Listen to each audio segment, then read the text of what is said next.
We open on a ruined city, where a busted traffic light flickers between stop and go, a grim sign of a world long past its prime. A cleanup crew is mopping up, with one of the grunts reporting to his team leader that he's just finished off the last monster. Their leader, a cold-eyed man with an eye patch named Li Kuei, doesn't waste a breath and orders his men to burn all 7 bodies. Another member of the crew scoffs, finding it hard to believe these grotesque creatures were ever actually human. He watches a teammate unleash a torrent of fire, arrogantly boasting that mindless beasts are nothing compared to ability users like them. But this wasn't just a pest control mission. He smirks at a nearby cage, saying they should thank the monsters for this little opportunity. Inside, a group of terrified and shackled youths are revealed the high-quality goods these guys were really after. As a strange, blood-red rain starts to fall, the slaver gets antsy, telling his crew to load up since someone named Yehu is waiting. He's suddenly hit with a wave of déjà vu, realizing this unsettling rain feels just like the one from 12 years ago. And just like that, we're thrown into a flashback to Star Era 1034, the year a series of cataclysms reshaped the entire world. This blood-red rain drenched the entire world, marking the beginning of the end. It poured for a whole year, transforming most of humanity into man-eating monsters known as predators. This apocalyptic event went down in history as the Red Rain Calamity. But from the ashes, a new breed of human emerged, ability users, with 5 different types of extraordinary powers. After a brutal 10-year war, these users established 7 fortified cities, leaving the rest of the world as a desolate wasteland. Back in the present, one of the slavers pokes at a dead predator's corpse.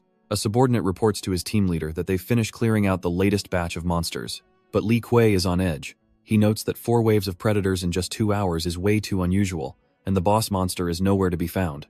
Another slaver grumbles that these are just trash-tier creatures without crystal cores, making them worthless loot. Li Kuei shuts them down, warning them to focus because this batch of goods is for a powerful lord, and failure means they're all dead.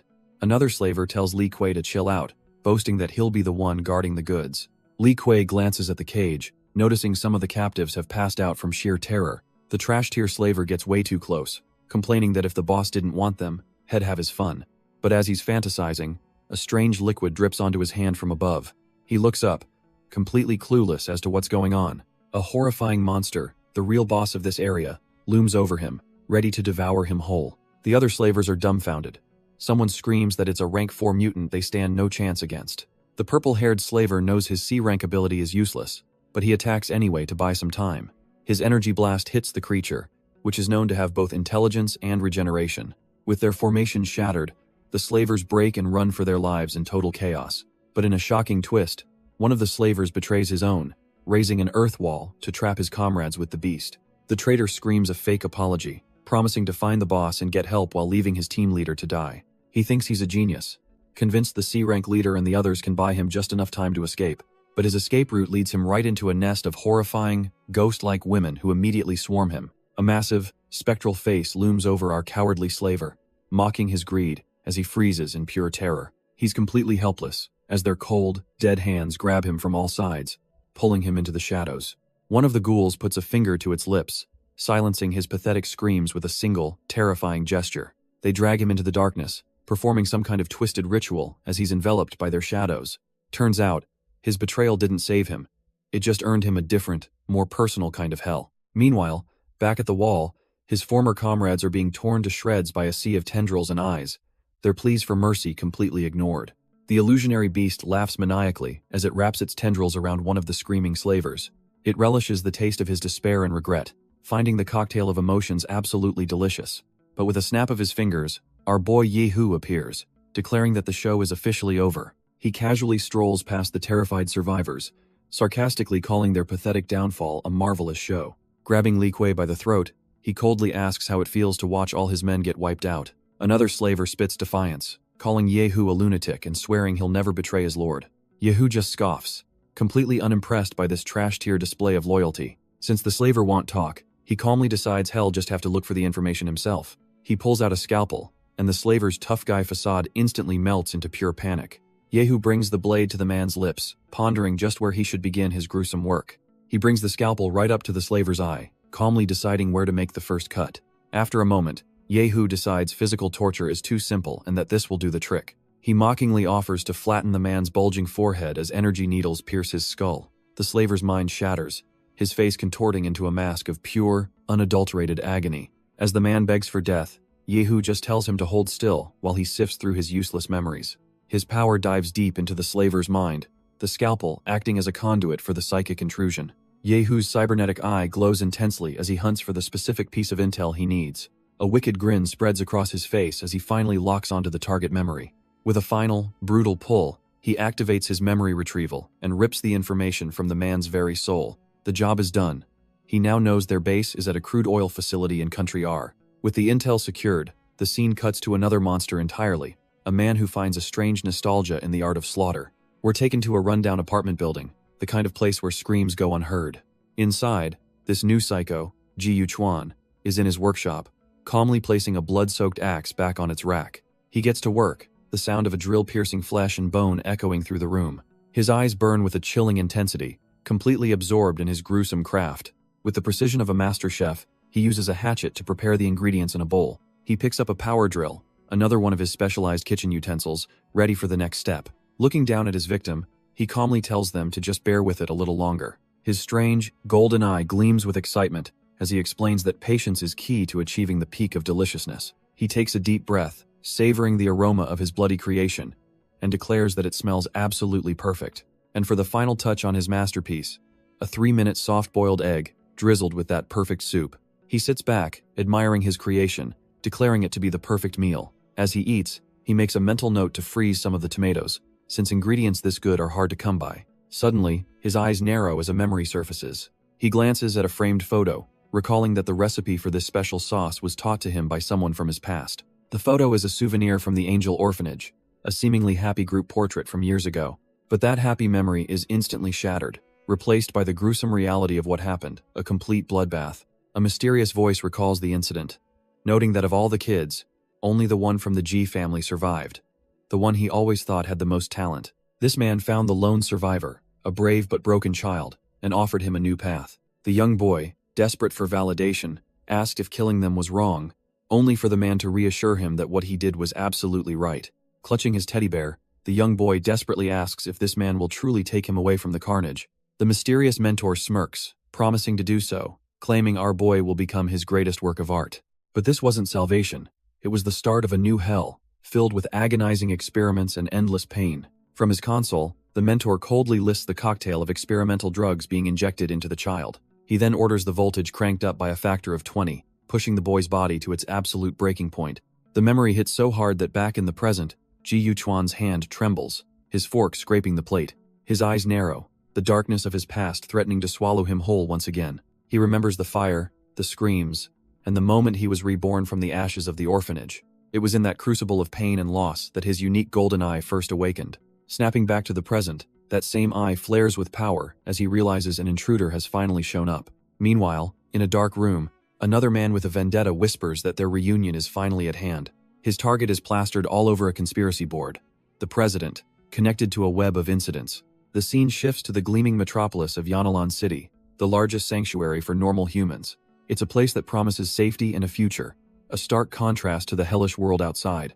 Here, we find a familiar face, as a young girl runs up to a man she calls Brother Xiaoji. Her name is Xiao Yuan, and she's here to thank him with a rice bowl for giving her mom life-saving medicine. He gently tries to refuse, telling her to keep it for herself, but she's adamant about repaying his kindness. Seeing her earnest determination, he can't bring himself to say no and accepts the small gift.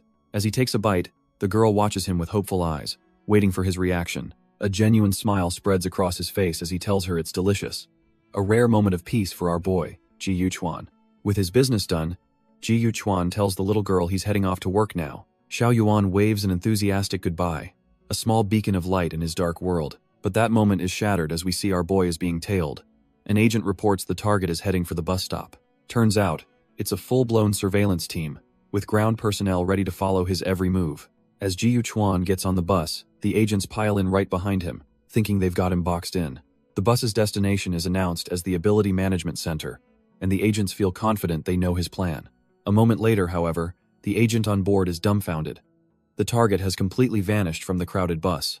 High above the city, their team leader gets the bad news but just smirks, telling his men to retreat since the game is over. Their destination was the Ability Management Center, a high-security building that registers all ability users in the region. And it seems our boy didn't need to sneak in, as he casually strolls up and gets his access card authenticated without a hitch. Inside, Our boy is playing the part of a regular office worker, as a colleague chides him for being late. Ji Yuchuan smoothly apologizes, claiming he took the wrong bus after dealing with a few flies this morning. Another colleague wonders why he's doing grunt work for the expatriate team, which is basically the agency's cleanup crew. The older woman is just glad he's not on a mission, gossiping about 5 ability users who were brutally murdered at a local factory. Ji Yuchuan feigns ignorance, asking if a high-level predator could be the culprit, but she says the higher-ups are clueless. Just as she warns him to be careful, an agent bursts in, yelling that the director needs to see Ji Yuchuan immediately. Waving a casual goodbye to his coworkers, our boy grabs his jacket and follows the urgent summons. Hez led straight to the imposing door of the director's office, clearly about to walk into something serious. Inside, the director informs him that he's been called in to meet someone important, and it's a sharp-looking woman who already knows his reputation, asking if he's the expatriate team member with a 100% success rate. The director introduces the woman as Lu Yao, his new immediate superior from Santenberg City, and suggests they exchange contacts, but she slams her hand on the desk, telling him there's no rush for such pleasantries. Instead, she slides a set of photos forward, demanding their outstanding employee give his expert opinion. Our boy just gives a cool, collected look, completely unfazed by the sudden test. The photos show the very slavers he just killed, but he calmly begins his analysis, noting they've been dead for over 3 days. He continues his act, pointing out signs of torture and suggesting the killer must have held a deep personal grudge. To cap it off, he recommends they investigate the victims' personal lives, claiming it's likely a simple case of revenge. Lu Yao, however, isn't buying it for a second, revealing one victim was a cunning C-rank user who always evaded capture. Ji Yuchuan plays dumb, agreeing the killer is a meticulous psycho before eagerly offering to hunt him down if she'll just trust him. She looks him dead in the eye, pointing out it would take a B-ranker to do this, and asks why a simple office worker like him isn't afraid. Without missing a beat, our boy plants his feet, ready to deliver the performance of a lifetime. He declares that his life is forfeit for the Alliance, putting on a grand show of patriotism to throw her off his trail. Lu Yao isn't impressed, coldly stating that a specialized team from the higher-ups is already handling the case. She tells him he's a rare talent, but makes it crystal clear she'll be keeping a very close eye on him from now on. Ji Yuchuan just plays the part of a grateful subordinate, thanking her for the appreciation while knowing he's now a marked man. The scene shifts to the neon-drenched streets of Rose City, the largest free trade zone in the region. We meet a new face, a naive-looking tourist asking a street vendor about the quality of his melons. The young man seems completely out of his element, a fish out of water in this sprawling metropolis. He spots a train leaving late at night and asks the vendor about it, worried about potential predator attacks. The tourist is absolutely floored when he hears the 20,000 star coin price, exclaiming that it's highway robbery. The vendor scoffs, explaining the price is a bargain since the train is guarded by 12 A-rank ability users. Meanwhile, a mysterious figure, Yehu, boards the so-called Black Rose train, finding the car eerily empty. With a flick of his scalpel and a flash of red energy, he effortlessly picks the lock to a private compartment. The door slides open, revealing his sinister grin. This guy is clearly here for business, not sightseeing. He spots an attendant with a food cart and smoothly asks if the meals are ready yet. The woman turns her back to him, and the entire atmosphere in the train car suddenly feels heavy and wrong. In a horrifying twist, her body begins to contort and break, transforming into something monstrous. With glowing red eyes and razor-sharp claws, the creature lunges, screaming that the meal is indeed ready.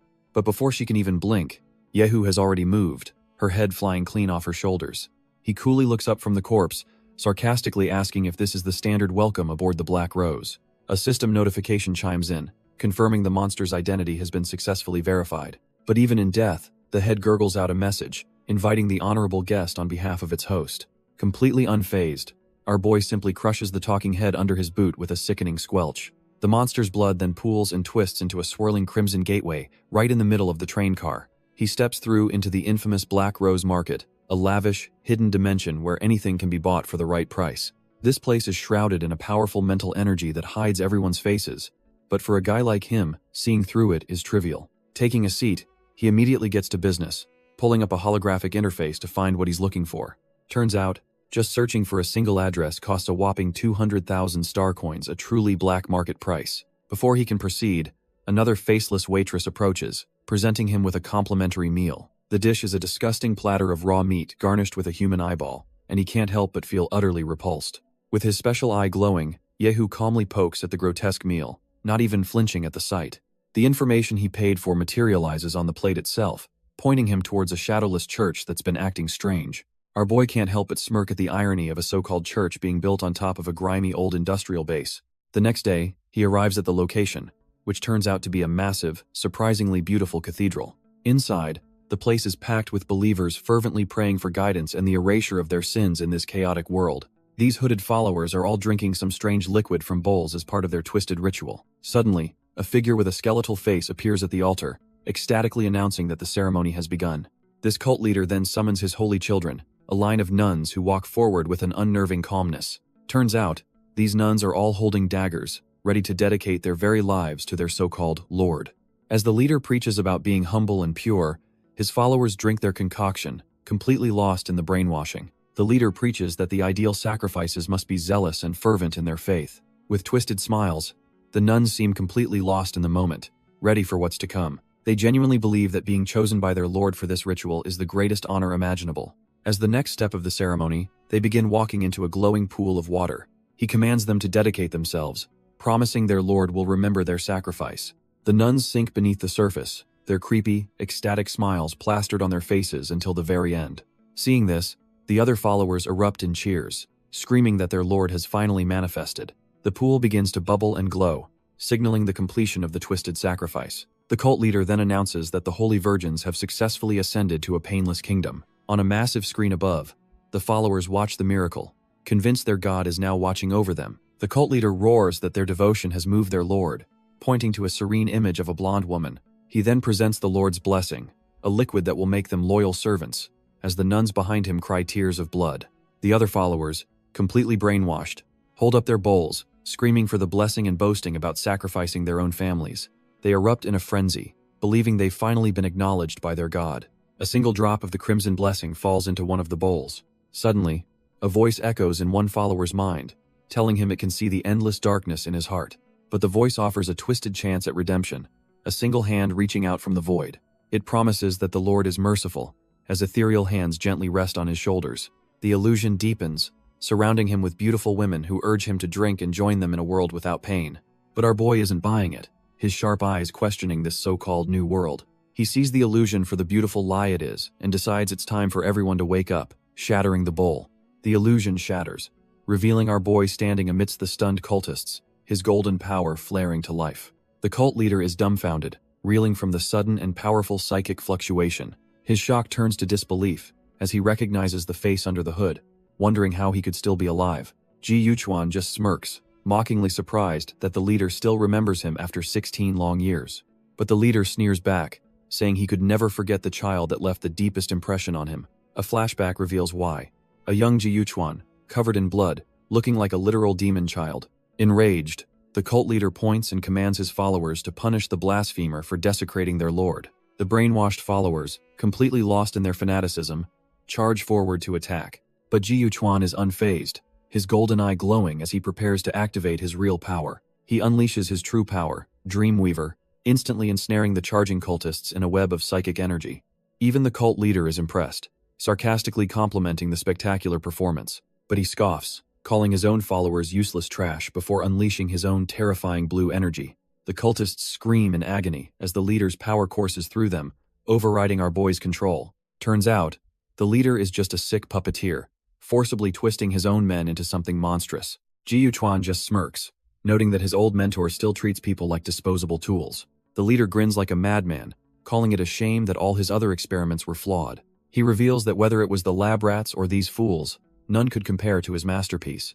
As the followers melt into a grotesque flesh abomination, he declares that Ji Yuchuan was the most perfect tool he ever created. This twisted praise finally gets under our boy's skin, and he grits his teeth, admitting the leader really knows how to piss him off. The followers fully merge into a grotesque, multi-limbed abomination that towers over our boy. But Ji Yuchuan doesn't even flinch, a fresh cut on his cheek as he stares down the beast. The creature's massive hand descends, only to be impaled by countless unseen needles before it can land.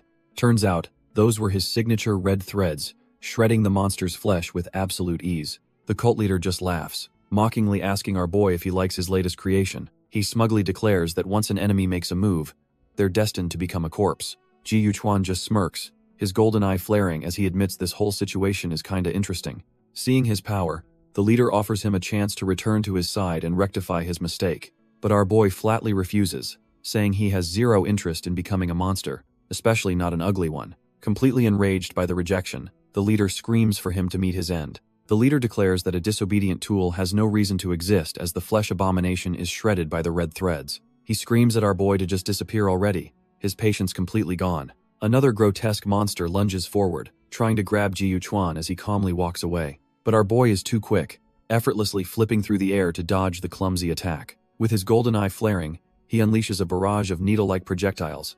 The cult leader just scoffs, easily erecting a blue energy barrier to block the incoming assault. He smugly advises Ji Yuchuan not to waste his energy on such a meaningless attack. Our boy just gives him a knowing smirk, asking if he's really so sure about that. Turns out, he was never aiming for the leader.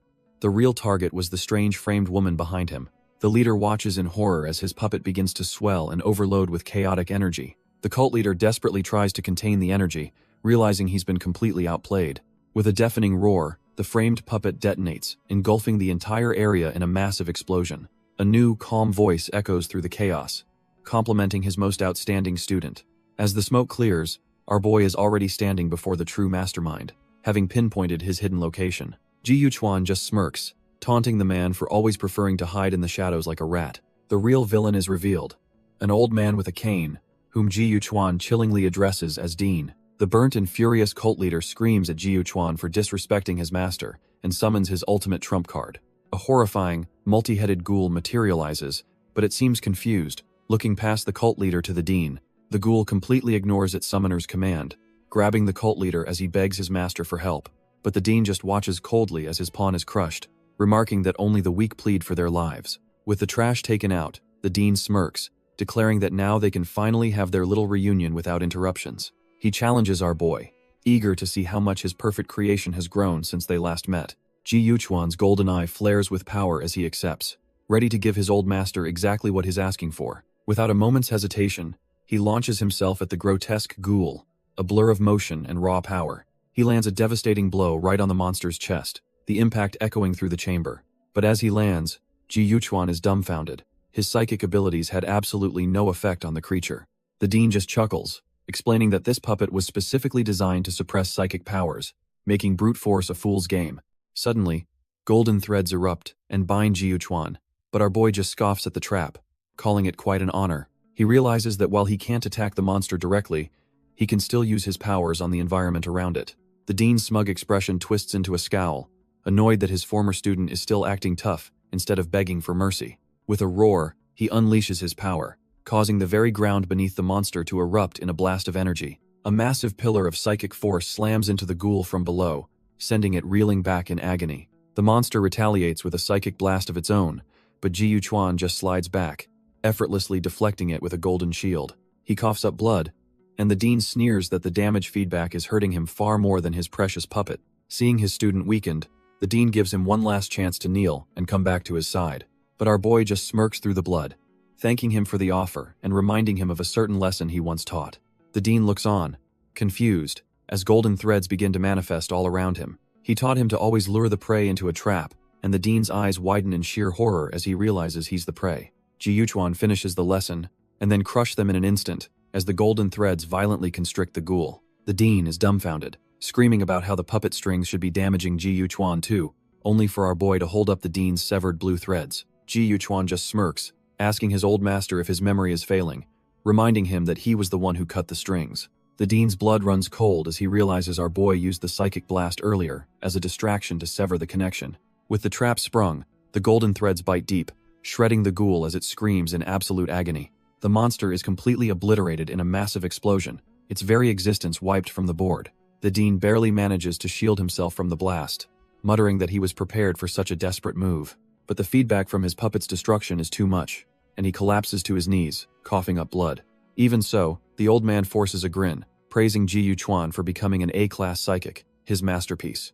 Our boy just scoffs at the word, his face a mask of pure, unadulterated contempt. He answers not with words, but by slamming his boot down, pinning his former mentor's face to the floor. Looming over him, Ji Yuchuan declares that after 16 years, it's finally time to settle the score for his parents' deaths. Pinned to the floor, the Dean desperately spills a secret. It was a Lord Xianmian who ordered his parents' death because they knew too much. Ji Yuchuan's mind races, his golden eye glowing as he demands to know who this new player is and what secret cost his family everything. But the old man just smirks. dark energy crackling around him as he mocks our boy's predictable thirst for answers. He sneers that those are questions Ji Yuquan will have to ask the Grim Reaper himself. Suddenly, a massive ritual circle, Hell's Gate, erupts, a forbidden art that uses a sacrifice to summon a demon. From the swirling vortex, a colossal, terrifying dragon of pure shadow emerges, its eyes glowing with malice. The Dean, thinking he has the upper hand, screams at his new pet to kill Ji Yuquan and end this. But our boy doesn't even flinch, casually stepping aside as if the beast isn't even a threat to him. The dragon looms over its own master, and the Dean's face twists in horror as he realizes the contract was for him all along. With a final, blood-curdling scream, the mastermind is devoured, a fitting end for a man who played with monsters. As the Dean bleeds out, Ji Yuquan coldly wishes upon him the same pain his parents suffered. The old man is completely dumbfounded, unable to comprehend how a demon he personally summoned could have betrayed him.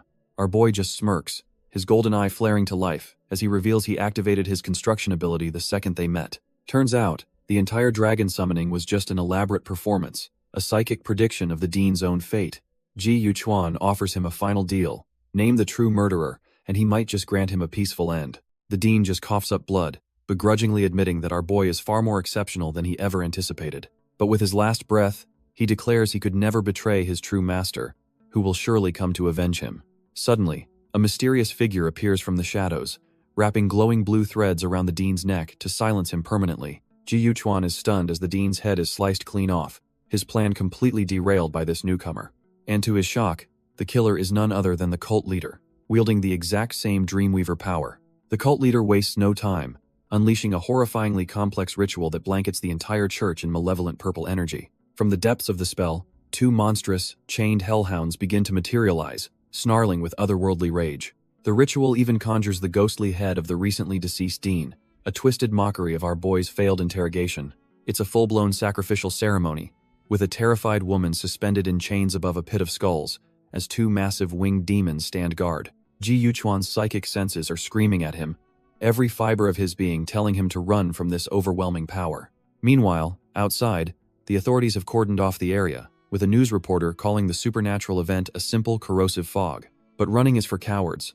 Our boy dives straight into the fray, his golden threads lashing out to intercept the demonic beasts. He expertly wraps his threads around one of the winged demons, using its own momentum to slam it violently into a stone pillar. The beast finds itself completely bound, a testament to the sheer strength and control Ji Yuquan has over his power. With the big threats neutralized, he turns his threads into a devastating whip, clearing out the trash-tier cult followers on the ground in one clean sweep. Suddenly, a new player enters the game, a demon queen named Chelsea, sitting on a throne of skulls, who declares it an honor for anyone to serve her. But our boy isn't fazed, telling the worried voices in his head to shut it because he's got a plan. He knows his construction ability is a ticking clock. It weakens him over time, so he has to end this fight, and fast. Just as he thinks that, a fresh wave of winged demons descends upon him, ready to tear him apart. With a flash of power, a massive explosion rocks the cathedral, but it's not what it seems. The demon queen, Chelsea, just scoffs, completely unimpressed by the display. But then her eyes narrow. She senses that something is fundamentally wrong with the situation. Turns out, our boy didn't destroy her minions. He hijacked them, calmly standing among the now tamed beasts and mocking her. Chelsea is absolutely livid, demanding to know what this lowly human has done to her precious minions. With a smirk, Ji Yuquan reveals the ultimate power move. He just made a minor adjustment to her psychic control. He mocks the demon queen, asking what happened to her bossy tone now that her puppets are his. Chelsea is so furious she cracks the cathedral floor with a single stomp, refusing to be mocked by a human.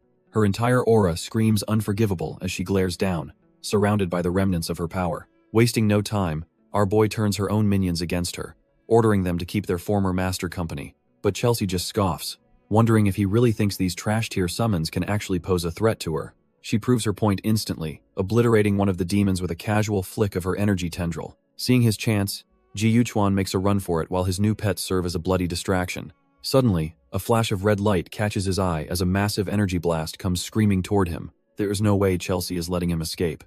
She unleashes her full power to stop him in his tracks. The attack slams into his back with devastating force, a magical seal flaring up at the point of impact. The blast sends a shockwave through his system, but the real damage isn't physical. Outside, a hazmat team sees the energy spike and wonders if a new powerful predator has just appeared. Our boy collapses, his head splitting apart as a foreign power tries to hijack his body. He screams for the entity to get out, but a sinister voice just coaxes him to surrender his consciousness. Hearing the breach team outside, a dangerous idea sparks in his mind. He threatens the parasite. Either it backs off, or he'll let these humans tear their shared body to shreds. The hazmat crew storms the hall, ready to face down a monster of untold power. But what they find inside leaves them utterly speechless. The floor is littered with the corpses of demons, a scene of total carnage they can't make sense of. Ji Yuchuan, now back in control, calmly orders the team to secure the area and collect the bodies for research. Meanwhile, in the neon-drenched Santenberg city, a new player enters the game. A mysterious man holds a glowing core, musing that after a long wait, Chelsea has finally shown herself. He smirks, telling his subordinate that a banished demon queen stands no chance and orders her to be eliminated. Elsewhere, our boy Ji Yuchuan finds himself in the ruins on the outskirts of the city. Having cleared out any nearby threats, he decides to hunker down for the night by a fire. He knows he has to be cautious, as the side effects of his construction are about to kick in. As night falls, he settles down inside an abandoned building for some much-needed rest. He finally drifts off to sleep, but a sinister purple energy begins to envelop him. Turns out, even his mind isn't a safe place to hide. The demon queen Chelsea appears in his dream, whispering that he is now her slave, ready to be ensnared. But instead of a demonic dreamscape, Ji Yuchuan is thrown back into a memory, a car ride from a lifetime ago. His father, a workaholic, is on the phone while his mother gently reminds him they promised their son a day off. The man quickly apologizes, promising young Ji Yuchuan they'll do whatever he wants at the amusement park. For a brief moment, our boy is just a kid, beaming with pure, unadulterated joy. But as he and his mother look out the window, a sense of dread begins to creep in. A massive flock of crows suddenly swarms the sky, a terrible omen that his mother can't help but notice. Just then, a sharp pain hits young Ji Yuchuan, and he collapses into his mother's arms, who asks in a panic what's wrong. She alerts her husband that their son is sick, and he turns, suggesting they rush to a hospital, completely oblivious to the danger ahead. In the next instant, a massive truck smashes into their car, shattering glass, metal, and their entire world. All that's left is the flashing red light of an emergency vehicle, a silent testament to the tragedy that just unfolded. Amidst the carnage, firefighters pull a small body from the wreckage, shouting that the child is somehow still alive. As young Ji Yuchuan cries for his lost parents, a mysterious man in a coat watches him from the shadows. But this is all just a memory, a dream that's collapsing as a voice urges our boy to wake up. His entire tragic life flashes before his eyes, from his parents' love to the bloody accident and his forced recruitment. Ji Yuchuan accepts the inevitable, thinking to himself that all dreams, even good ones, must eventually end. The dream shatters, revealing a horned demoness holding him, taunting that she'll destroy his mind as a final mercy. But her attack suddenly fails as golden threads of power erupt from our boy, shattering her purple energy. With his golden eye blazing, Ji Yuchuan flips the script, coolly informing her that mental invasion is his specialty. The demoness is dumbfounded. Her enchantment was meant to control him, but his mental fortitude is off the charts. Now in complete control, he thanks her for the beautiful dream and promises to grant her a swift and painful end. With his golden eye glowing, Ji Yuchuan calmly prepares a scalpel as the demoness starts to cry. Chelsea begs for her life, claiming it was hard to get here and that she's just a poor little demon. But our boy isn't buying it, reminding her of her boastful title and her sudden offer to do anything for him. Her act shatters instantly as she seethes with rage, promising to tear him apart once she recovers her power. Ji Yuchuan just smirks, telling her that her acting is absolutely terrible. Calling her a waste of a beautiful body, he unleashes a crimson thread of energy right at her. She looks on in pure shock, realizing she's completely at his mercy. But just then, a massive burst of energy erupts from her, sending her flying back. The shockwave tears through the street, obliterating everything in a storm of red energy. In an instant, Ji Yuchuan is on his knees, utterly defeated, as a towering figure calls him a mere ant. Turns out, that horn was the source of her power, and she is absolutely livid that he dared to touch it. She roars that he'll become a burial companion for her horn, but our boy just stares her down. A shockwave sends him flying, and he wryly thinks to himself that he's really ticked her off this time. But a sudden realization hits him. The Dean's puppet strings could reflect psychic attacks, and she's cut from the same cloth. As she dives in for the kill, Ji Yuchuan calmly prepares his counter, his golden eye flaring to life. He knows this is his one and only chance to turn the tables. With a massive burst of golden energy, he unleashes his own attack, meeting her head-on. The Demon Queen lands gracefully, the dust settling around her. She admits he's skilled, but internally panics, knowing her power boost is temporary, and she needs a human contractor to survive. Ji Yuchuan smirks, telling her that since she refuses to be his slave, he'll just have to force her hand. The Demon Queen decides if she can't enslave him, she'll just devour his powerful soul for nourishment. She focuses her remaining energy, a demonic script glowing on her forehead as she prepares her final gambit. But their powers collide in a cataclysmic explosion that rips through the street, sending cars flying like toys. As the dust settles, a mysterious cloaked figure appears over the weakened Chelsea, asking if she really made him come all this way to find her. Without waiting for an answer, he blasts her effortlessly, sending her tumbling across the broken pavement. He reveals his face, a smug demon who mocks her for falling so far from her former glory as the top-ranked demon in hell. Calling her a pitiful sight, he summons a wicked energy tendril to finish the job. But just as he strikes, he realizes his attack hit nothing but air. Dumbfounded, he scans the empty, smoke-filled crater, wondering how she could have possibly vanished. Suddenly, he's impaled from behind by a massive, barbed appendage, paying the price for his arrogance. The green-haired demon is stunned to see his attack was just deflected by a new player on the field. Turns out, our boy Ji Yuchuan just saved Chelsea, and he mocks the demon for being too bold to attack a mental illusion. He internally reveals that a side effect of bloodburst has him stuck in a human body, and he's lucky this fool didn't kill his host. Ji Yuchuan swings his weapon, grumbling that if this body wasn't so trashed here, the fight would already be over. But the demon grabs the weapon, absolutely seething at being talked down to like that. He roars in fury, questioning how an exiled demon like Chelsea dares to look down on him. Powering up with crackling green energy, he lunges forward to end Chelsea once and for all. But his punch is stopped dead in its tracks by a strange golden web of energy. Ji Yuchuan effortlessly redirects the demon's attack, sending him spinning away. The demon is dumbfounded, but suddenly Ji Yuchuan clutches his head, screaming that it feels like it's about to explode. It's an all-out war inside his head, with Ji Yuchuan screaming for Chelsea to get out of his body. The demon sees this internal struggle as the perfect opening, and lunges forward to strike a fatal blow. But his fist is stopped dead by a hand that's suddenly encased in solid ice, much to his shock. A new, arrogant personality surfaces, smirking as he calls the demon trash for failing to win even when he was handicapped. With a crushing grip, he completely overpowers the demon's arm.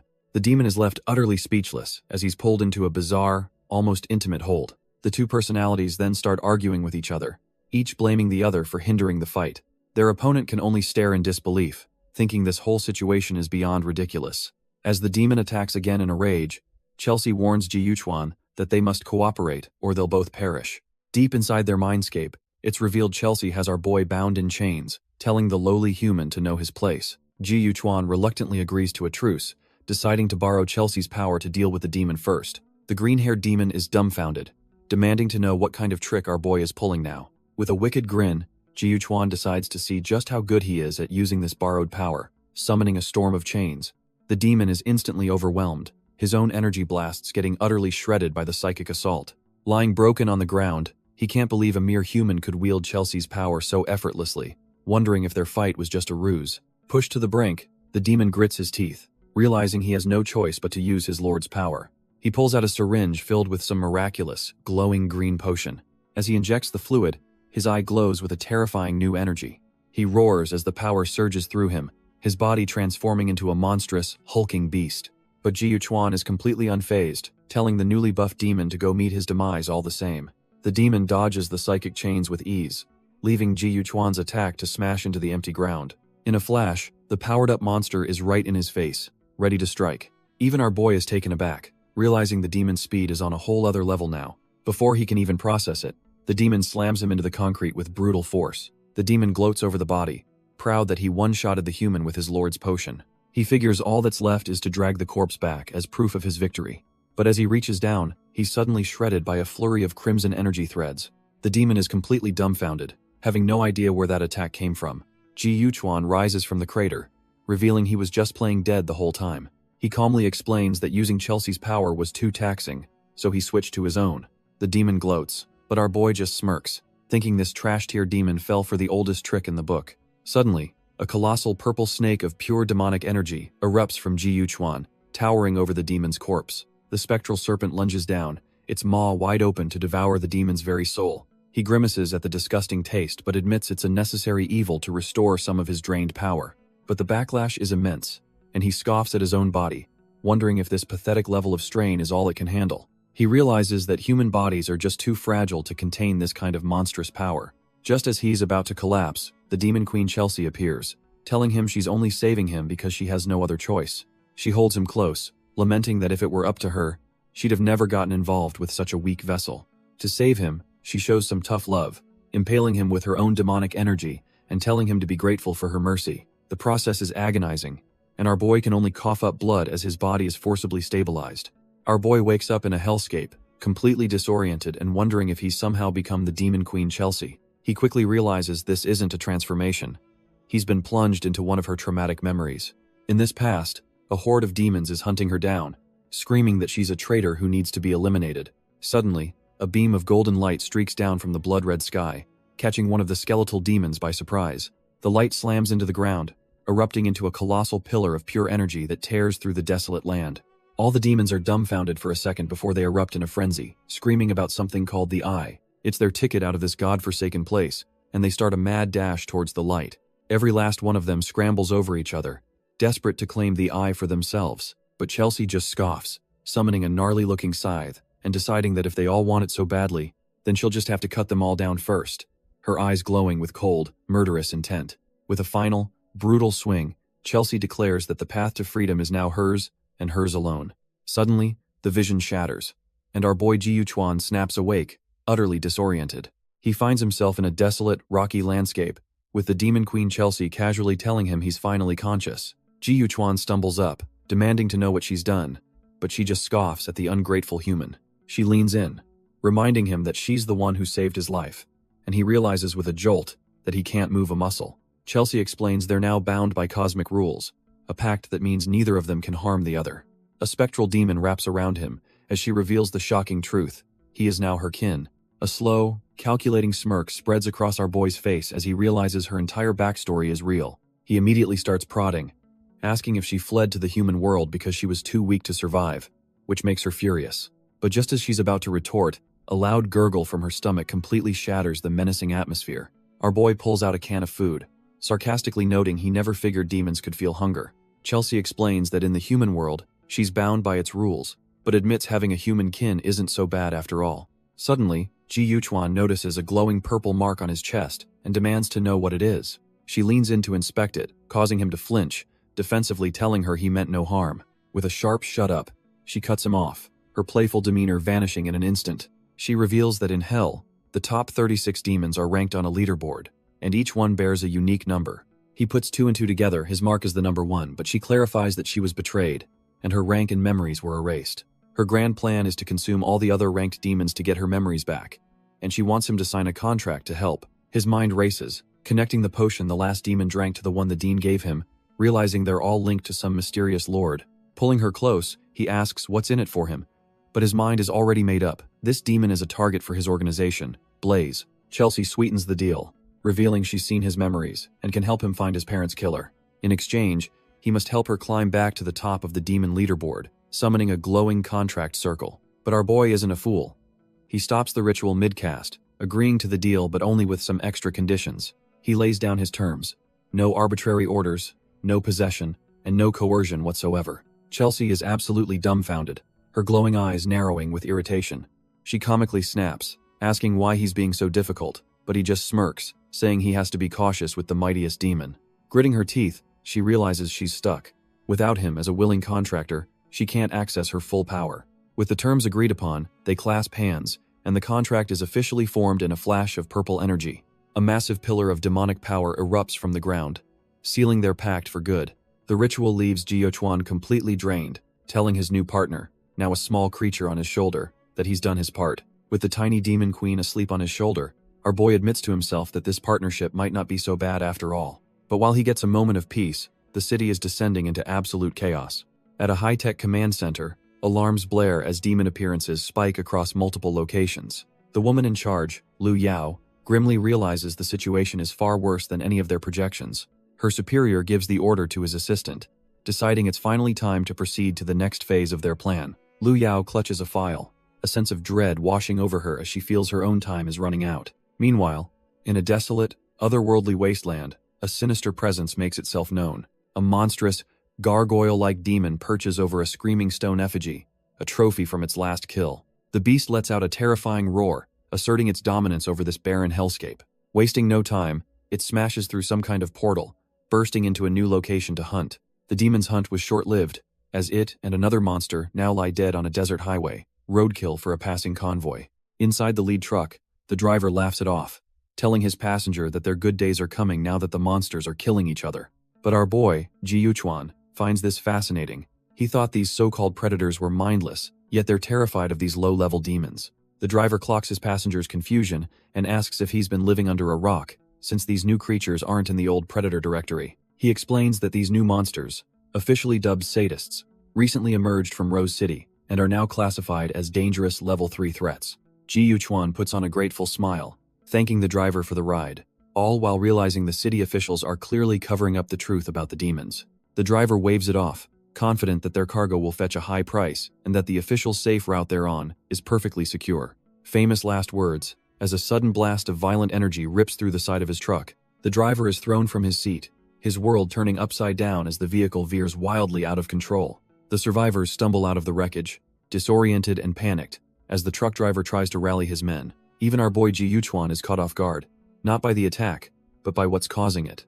A monstrous winged demon, one of the so-called sadists, dives straight for one of the terrified men. Turns out the driver isn't just some regular Joe. He throws up an energy shield, barely blocking a devastating blast. He screams for his men to evacuate the wounded, trying to hold the line against the ambush. But his defense is short-lived, and he's left wide open as the gargoyle-like beast closes in for the kill. In a flash of red light, the demon is sliced clean in two, its attack cut short before it can even land. The dumbfounded driver turns to thank his savior, realizing the quiet passenger he picked up is an absolute monster in his own right. Just as a sliver of hope returns, one of the survivors points into the distance, his face pale with a new kind of terror. It wasn't just one demon. An entire swarm of these so-called sadists were perched on the cliffs, ready for a massacre. The gargoyle-like beasts snarl, their red eyes burning with hunger as they prepare to dive. While the driver completely panics, convinced they're all dead, Demon Queen Chelsea scoffs at their trash-tier intimidation tactics. She asks our boy if he's ready for some intensive training, and he just smirks, realizing this is the perfect warm-up. The demons finally swarm the convoy, and the men can only scream in terror as the ambush closes in. But when Ji Yuchuan calmly tells them they won't be dying today, the driver is left completely dumbfounded. In an instant, massive purple chains erupt from the ground, shredding the demons and leaving the crew wondering what kind of monster they picked up. With a chilling smile, Ji Yuchuan simply says this is his way of thanking them for the ride. He looms over the remaining demons with a psychic spear in hand, and they finally understand this human is a predator on a whole different level. The last remaining demon scrambles to escape, its instincts screaming that it's facing an apex predator. But our boy just smirks, mocking its attempt to flee as he launches his psychic chain spear. The weapon tears through the air, a streak of deadly purple energy closing the distance in a heartbeat. With a thunderous crash, the spear pins the demon's wing to the ground, shattering the rock beneath it. The beast is brutally impaled, its life force completely extinguished before it can even let out a final scream.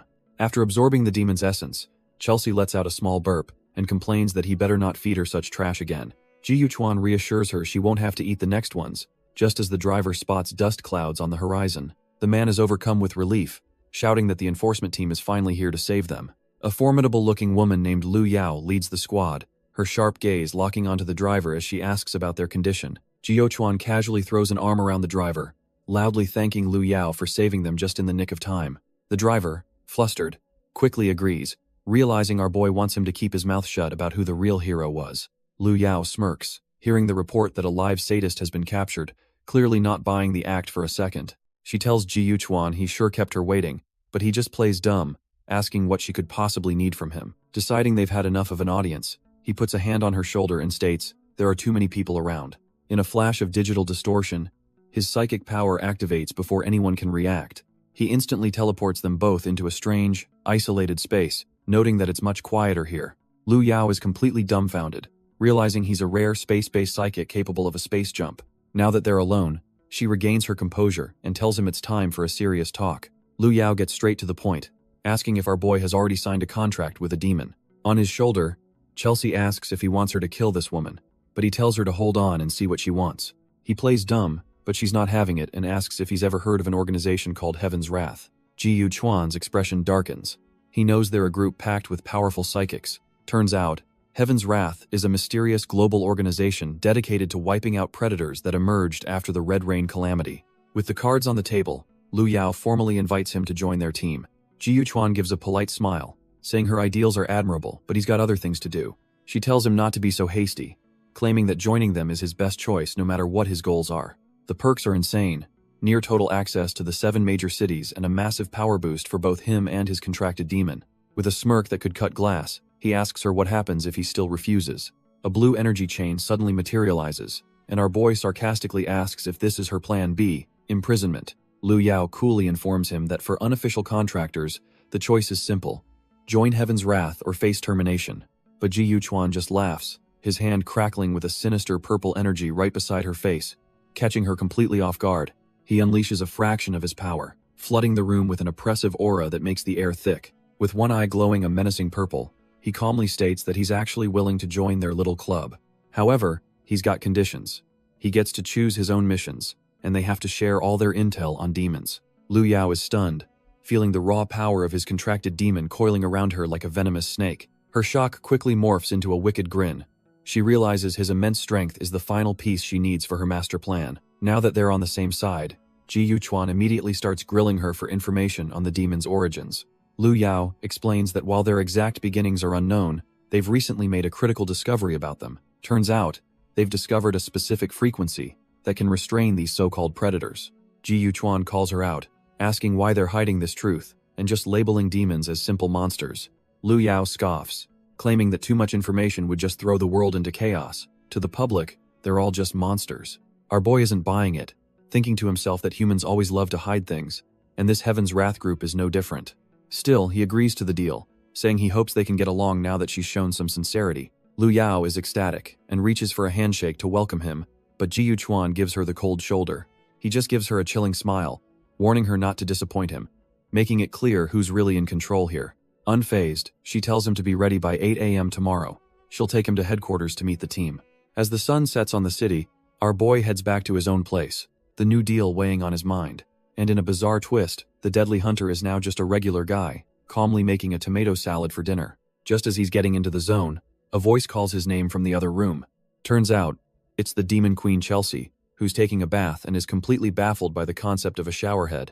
Suddenly, a loud crash from the bathroom makes our boy freeze in his tracks. He bursts in to find the entire place flooded, instantly regretting leaving a demon alone with modern plumbing. Staring at his own reflection, he realizes this mess is going to take all night to clean up. But then a far more terrifying thought hits him: his kitchen. He sprints out, yelling for Chelsea to stop whatever she's doing. But it's too late. He finds her casually finishing his entire dinner, even having the nerve to ask for more. Our boy is absolutely fuming. The last straw has just been snapped. His killer aura flares up as he glares down at Chelsea, who shrinks back into her dragon form, trying to justify eating his dinner because she was hungry. The entire apartment complex hears him roaring that Chelsea is dead meat, while she just shrieks back that he's the real monster here. The next day, our boy arrives at a swanky offshore helipad, ready to start his new gig. He's greeted by Lu Yao, the woman who recruited him into this whole mess. She smirks, asking if he was too excited to sleep, but he just deadpans that his kitchen got infested by a particularly annoying pest. She just plays along, not even questioning his obviously trash-tier excuse. With the pleasantries over, she tells him it's time to go meet the rest of the crew from Heaven's Wrath.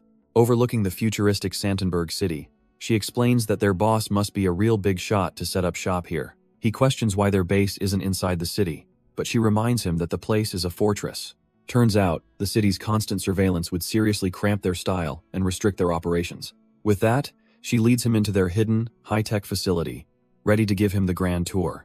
Taking the elevator deep underground, they descend into the heart of the hidden base. Lu Yao hands our boy his new ID card, already assigning him a room in this high-tech madhouse. She then pulls up a holographic map, breaking down the base's 5 floors into living quarters and a core area. Their first destination, she declares with a smirk, is the Psychic Testing Center. Turns out, every new psychic joining Heaven's Wrath has to be put through the ringer to evaluate their powers.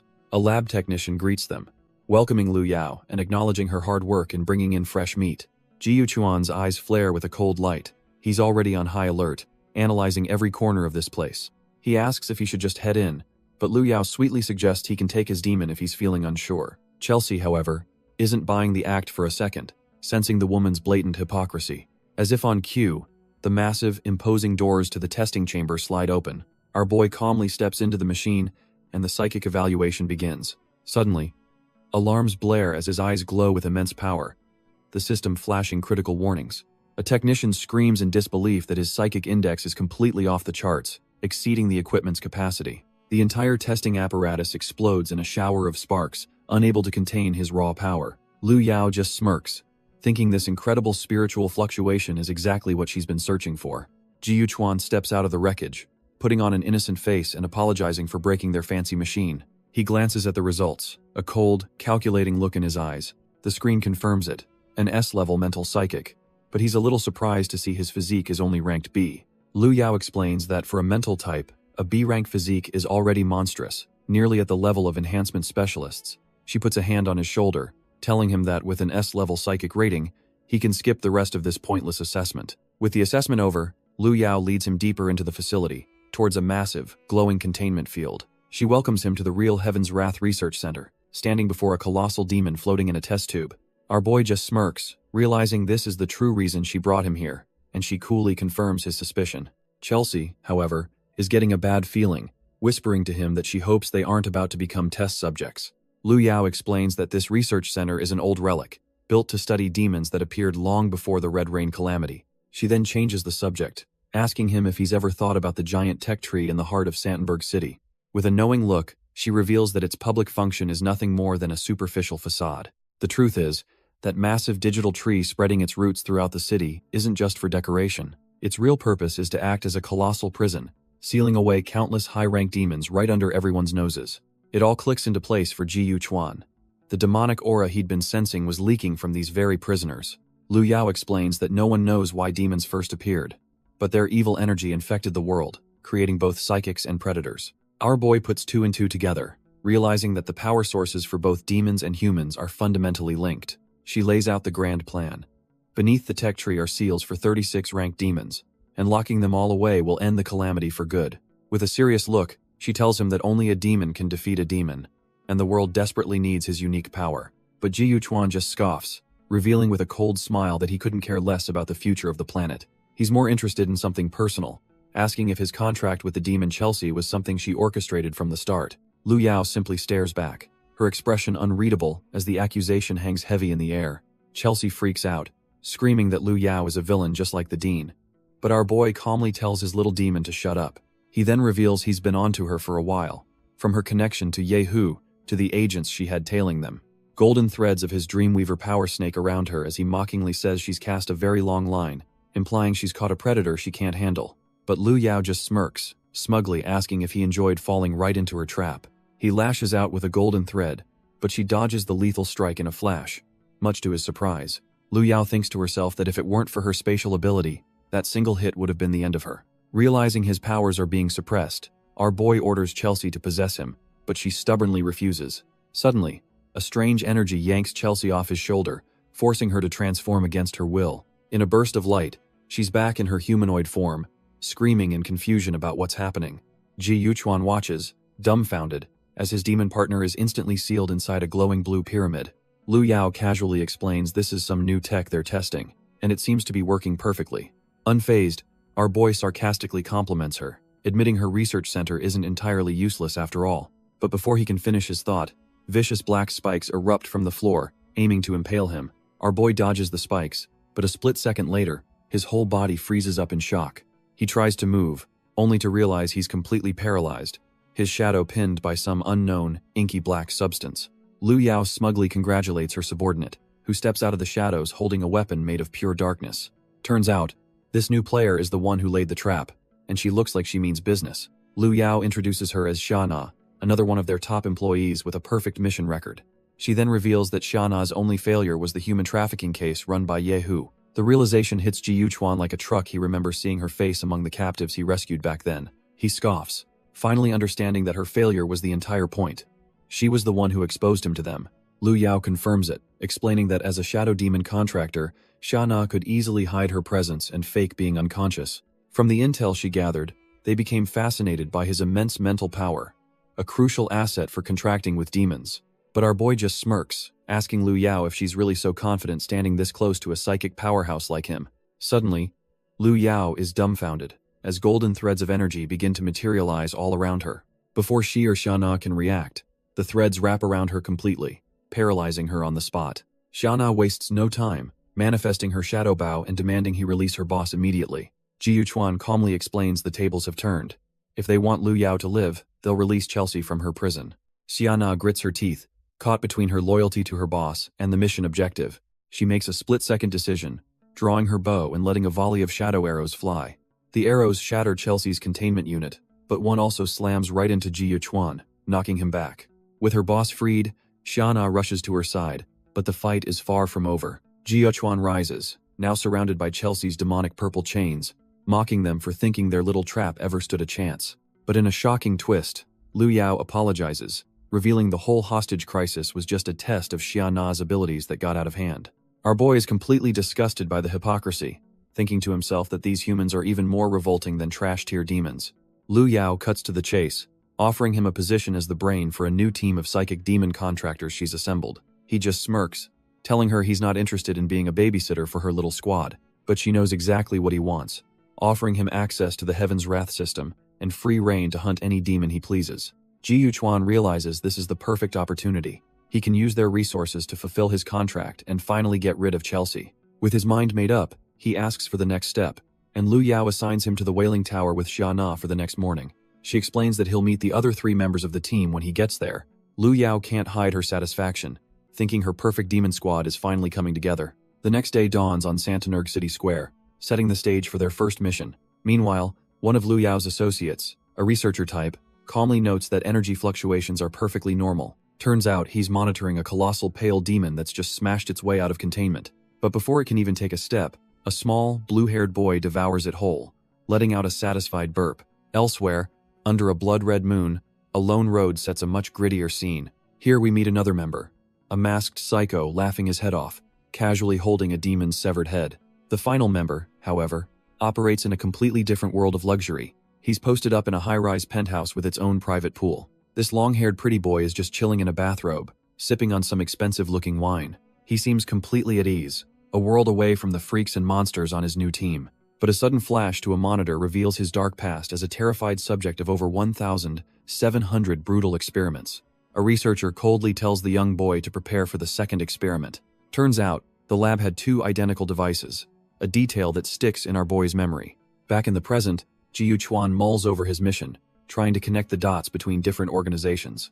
Suddenly, a demonic hand snatches his wine glass, with a voice teasing him for taking it easy. It's the demon queen Chelsea in her humanoid form, casually sipping his wine while he protests that she's in the men's bath. She just scoffs, saying a demon couldn't care less about pathetic human customs. She leans in close, grabbing his chin and asking if he's flustered because he has some dirty fantasies about her. Our boy is completely caught off guard as she gets right in his face, her eyes glowing with mischief. Her horn begins to radiate a powerful purple energy as she whispers a spell right into his ear.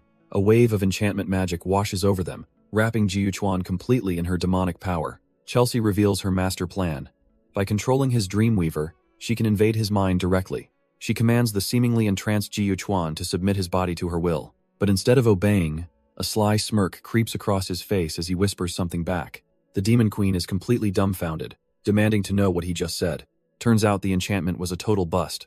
Our boy has her trapped in his golden threads, telling her he sees right through her schemes. She's absolutely floored, screaming in disbelief that her powerful magic had zero effect on him.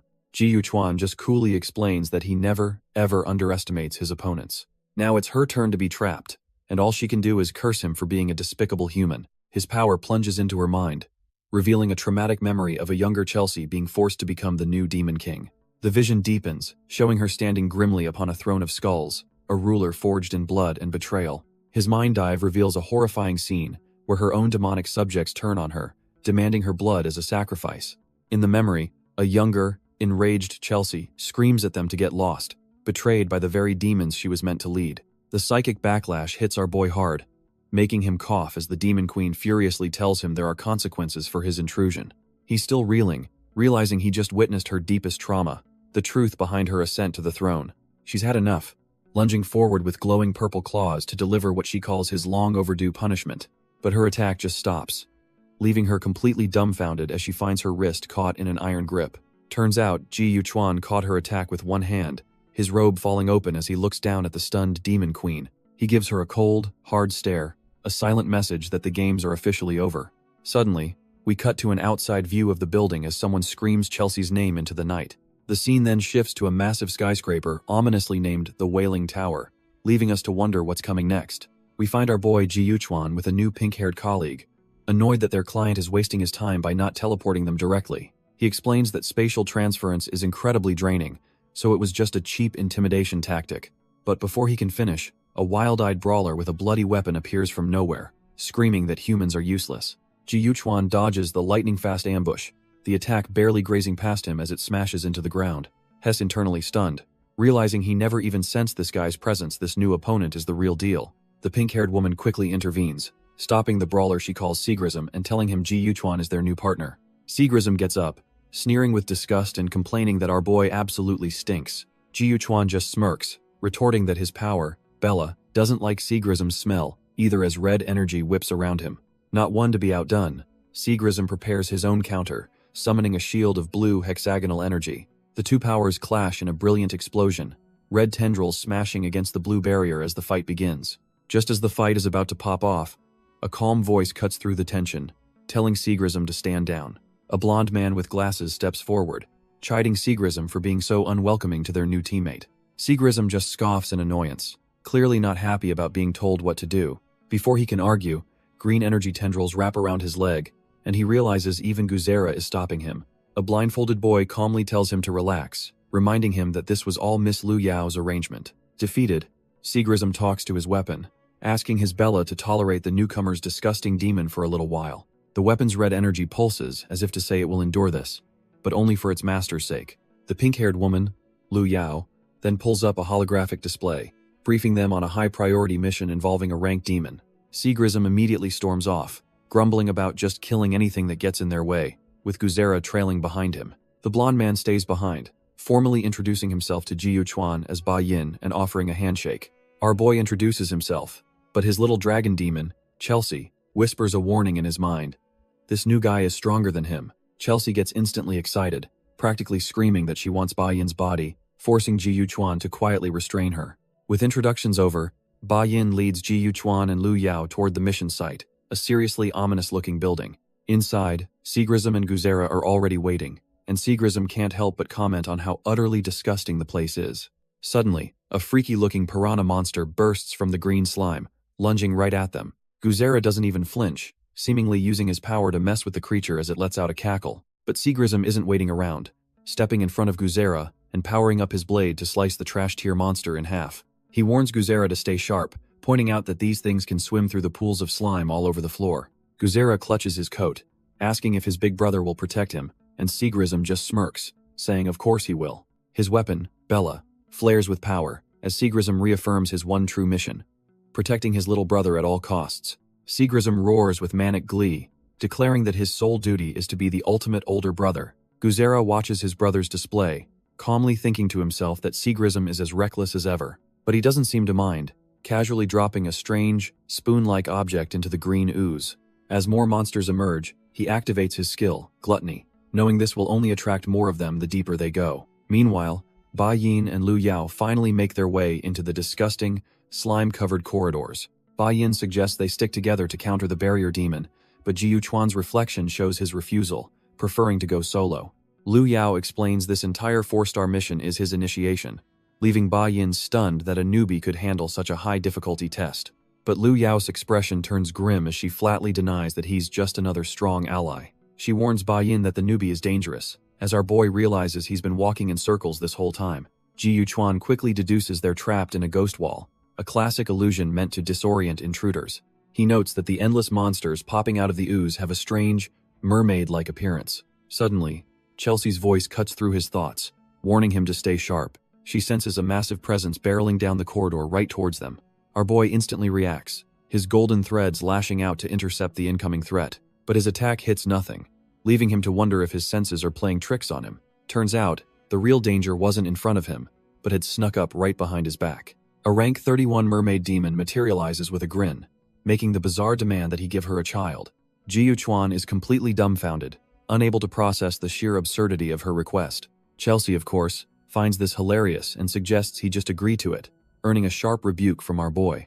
He lunges forward, declaring that having children is something you do with someone you love before striking her down. He glances back with a smirk, telling the beautiful miss to treasure herself. The mermaid demon is completely stunned, having never been addressed with such courtesy before.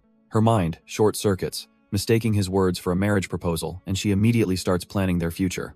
But while she's lost in her delusional fantasy, our boy's golden threads pierce right through her without mercy. She dissolves into a pool of water, realizing his attack was just too much for her to handle. As her consciousness fades, she has a fleeting vision of her mother. Her final, agonizing thought isn't of her own death, but the regret of never even asking for his name. Suddenly, the water she left behind begins to churn violently, forming a massive vortex. The vortex explodes with incredible force, shattering the illusionary space around them like glass. When the chaos subsides, Ji Yuchuan calmly steps into the puddle where the demon once stood. Guzera rushes over to a wounded Seagrism, asking if he's okay. But Seagrism just grunts that he's fine, more worried about Guzera's own injuries. Meanwhile, Ba Yin smugly remarks to the pink-haired woman that Seagrism got what he deserved for not following orders. Seagrism ignores the comment and asks what happened to the newbie, with Guzera coldly assuming the waste is probably dead by now. But the pink-haired woman checks her holographic display, announcing that Ji Yuchuan's life signal is, impossibly, still active. Intrigued, she looks up at the wrecked building and decides they should hold back and observe for a little while longer. The scene shifts back inside to the pool, where our boy took down the first demon. Suddenly, a far more powerful-looking mermaid demon bursts from the water, screaming for him not to touch her stuff. She looms over Ji Yuchuan's unconscious body, her anger twisting into a creepy obsession as she admits she wants to have his child. She spots the master-servant contract on his chest but couldn't care less about it. In her mind, she can just forge a new contract, one that will bind our boy to her forever. The horned mermaid queen grins with twisted delight, lost in her fantasy of being with our boy forever. But her creepy daydream is cut short when a voice asks her what she just said, leaving her utterly confused. Turns out, Ji Yuchuan was never unconscious, and coldly tells her he's not interested in raw food. She looks down in shock to see his hand plunging a sharp object straight into her gut. As she screams in agony, the Ji Yuchuan holding her has a completely deadpan expression, totally unfazed. Suddenly, his form dissipates into purple energy, revealing the true demon queen Chelsea in her humanoid form, who smugly asks how her acting was. She stands over the dying mermaid, remarking how she didn't expect this stupid thing to let her guard down so completely. The horned mermaid queen cries diamond tears, wondering why even her own kind would betray her like this. Her body dissolves into the water, leaving behind a single glowing gem as she fades away. We're then shown a glimpse into her core memory, an unconscious man on a beach and a woman kneeling beside him, the very source of her tragic obsession. It turns out the mermaid queen had once saved a human man, nursing his wounds with gentle care. They lived a seemingly idyllic life together, with him painting her as she danced happily in the sun. But that beautiful memory shatters, revealing a monstrous hand bursting from her chest as her past self begs to be saved.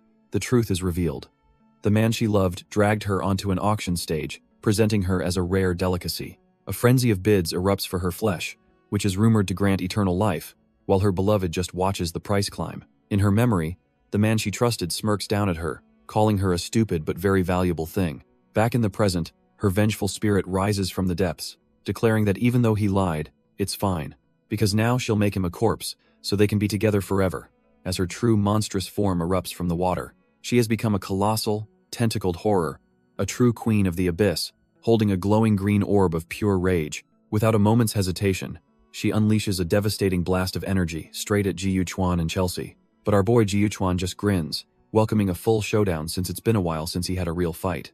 The enraged queen doesn't care, launching another water blast while screaming for him to just die already. He effortlessly leaps over her, smugly telling her that killing him might be a bit difficult. His scythe, crackling with demonic power, clashes with her attack in a massive explosion of energy. She's completely lost it. Her only thought now is to tear him to absolute shreds. But he's way too fast, landing a brutal kick infused with his golden Dreamweaver energy right in her face. He lands gracefully, admitting to himself that if that last attack had connected, he'd be nothing but bone dust. Seeing him stumble, the queen mocks him from above, asking if he's finally scared. Fear is the last thing on his mind. He looks up with a psycho grin, revealing he's actually thrillingly excited. With a burst of speed, he dashes across the wall, weaving his golden threads to set up his next attack. His golden threads slice through the water, cornering the enraged queen who thought she could escape.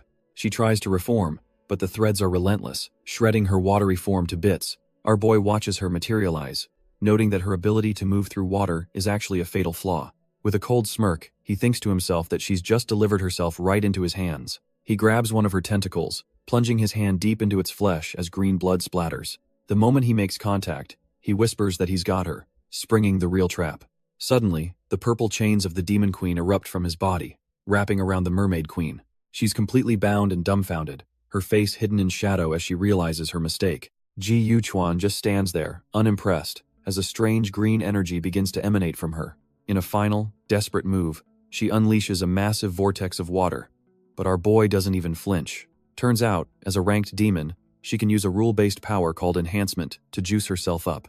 The sheer force of her transformation sends our boy flying, but he refuses to let go. She blasts him with a concentrated beam of energy, slamming him into the ground below. But even while coughing up blood, Ji Yuchuan just smirks, his golden eye analyzing her new speed. The mermaid queen's body then completely dissolves, melting into the surrounding water. She activates her 100 refinements illusion technique, turning the entire area into a watery prison filled with her eyes. Our boy is getting annoyed, realizing he can't land a single hit while she's slipping around like an eel. He decides that if something can't be caught, you just have to make its entire hiding place vanish. A wicked grin spreads across his face as he confirms he's got a plan in mind.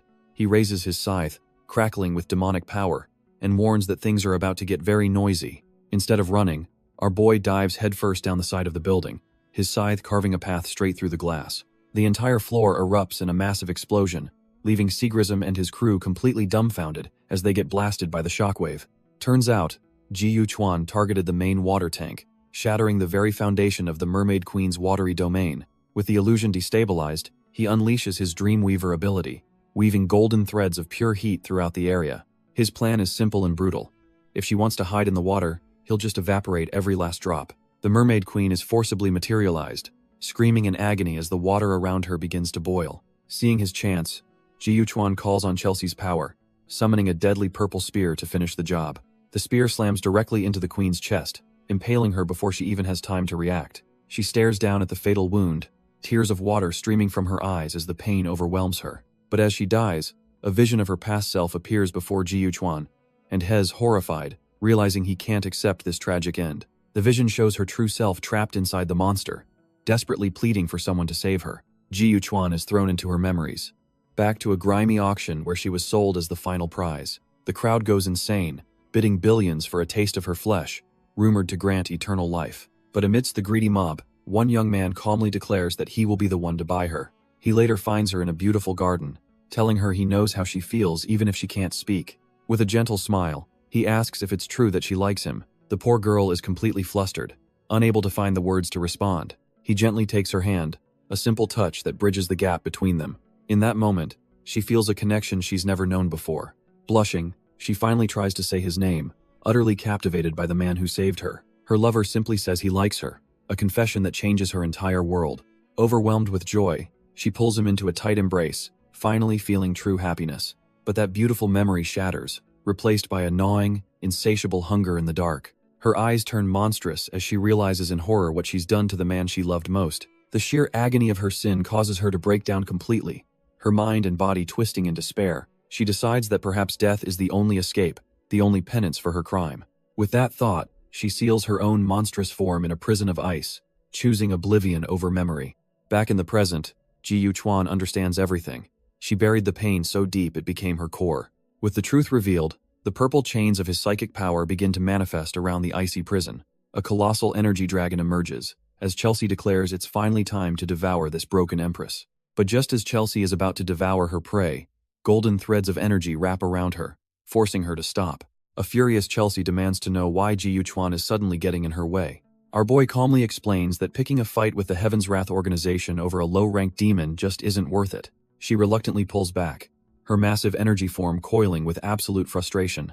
Chelsea gets right in his face, questioning if he's really trying to order her around, but he insists he's just thinking long-term. Hez sweating bullets though, knowing that while their contract prevents her from killing him, he's in no shape to take another beating. Suddenly, a whip of her energy snaps past his face, a clear and terrifying warning shot. After a tense moment, she seems to sense his sincerity, admitting that he doesn't smell like a liar. Reverting to her smaller form, she warns him not to test her patience again as he catches her. With the crisis finally averted, Ji Yuchuan looks out over the city, letting out a sigh of relief. But while our boy deals with his own problems, absolute chaos has erupted elsewhere in Dorn City. A lone hooded messenger frantically tries to escape the carnage, clutching a device. Before he can get far, a horrifying pale monster lunges from the shadows, its massive tongue lashing out. It's an instant kill, a brutal end for the poor soul. As his body hits the pavement, the device in his hand continues to beep, sending out one last desperate signal. The transmission is a dire warning. Dorn City has fallen and is in urgent need of rescue. Elsewhere, a team of hunters receives the signal, their building shrouded in an ominous calm.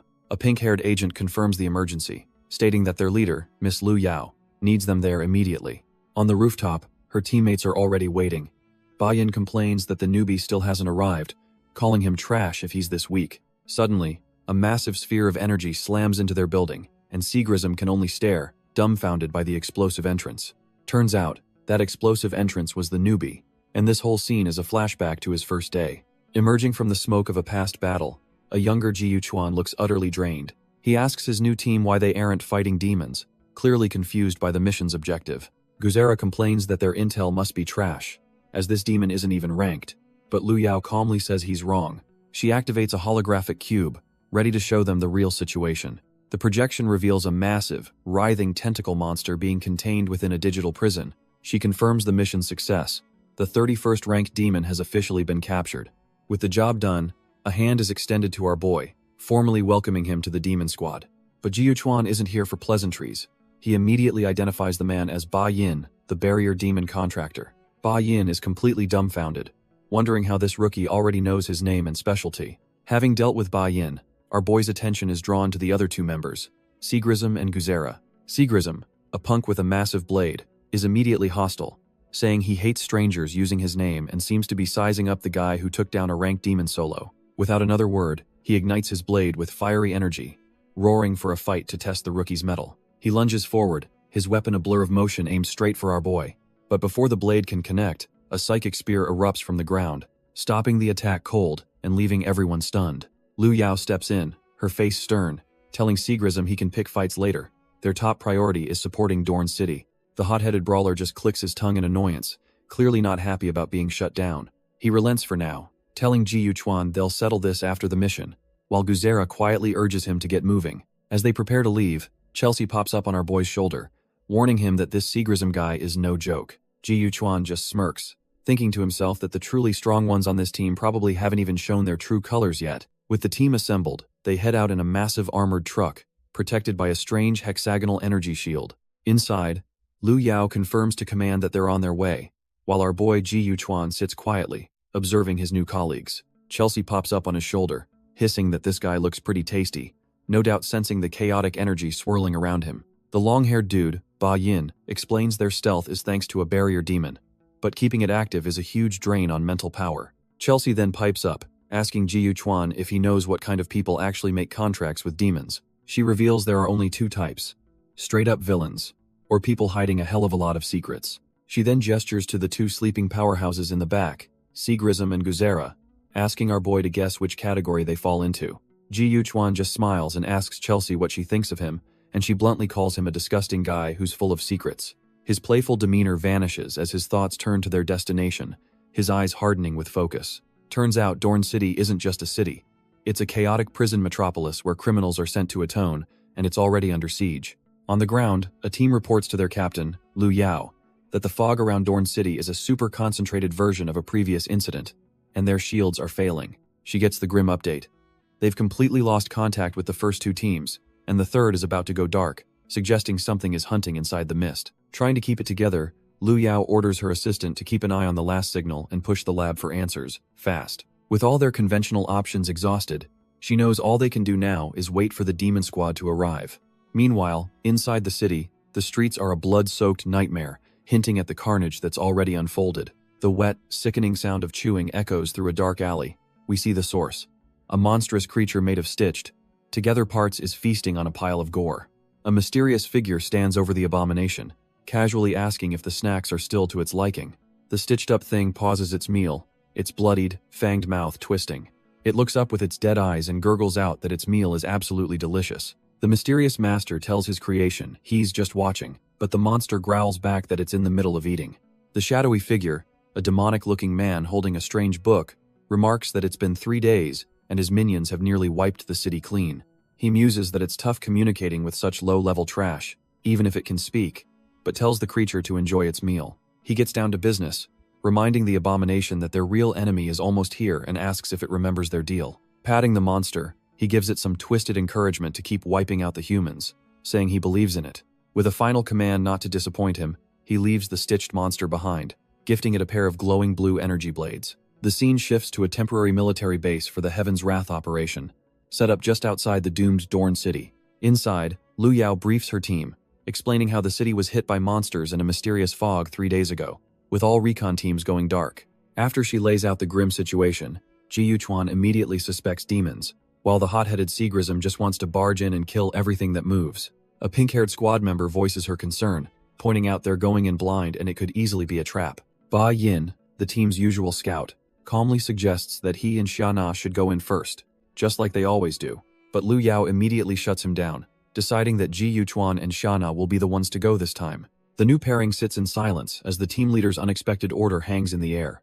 Ba Yin questions her logic, calling our boy a rookie, but Lu Yao fires back, asking if he's even fit for duty after straining himself maintaining a barrier for over 24 hours. She then dismisses Seagrism and Guzera, stating that while they're great fighters, they're not cut out for this kind of delicate recon work. Lu Yao explains to Ji Yuchuan that she wants to avoid any unnecessary risks, and she believes he and Sha Na are the best fit for the job. Our boy smirks, taking her words as approval, and even volunteers to go alone, secretly planning to investigate the Blaze organization's involvement. Lu Yao isn't having it, firmly stating that Sha Na's experience is mandatory, and orders the rest of the team to be ready to deploy at a moment's notice. Chelsea confirms his suspicions, whispering that Lu Yao just wants a babysitter. But our boy doesn't care. They'll do things their own way. Their mission zone is a blood-soaked ghost town, with an eerie silence hanging over the abandoned streets. Suddenly, a glowing blue cube, a fragment of Lu Yao's spatial power, materializes in a dark alley. The cube shatters into digital fragments, and from within, Ji Yuchuan and Xia Na step into the heart of the city. He's impressed that Lu Yao can package her abilities like this for others to use, but his train of thought is cut short by a sudden sense of dread. Both of them look up to see a demonic silhouette circling ominously in the night sky. The creature isn't just flying. It's casually dropping human bodies from its claws like they're nothing but garbage. It's a full-blown feeding operation, with winged demons airdropping corpses to a ravenous pack of pale monsters on the ground. Shana is dumbfounded by this twisted food chain, and our boy realizes this situation is far more complicated than they ever imagined.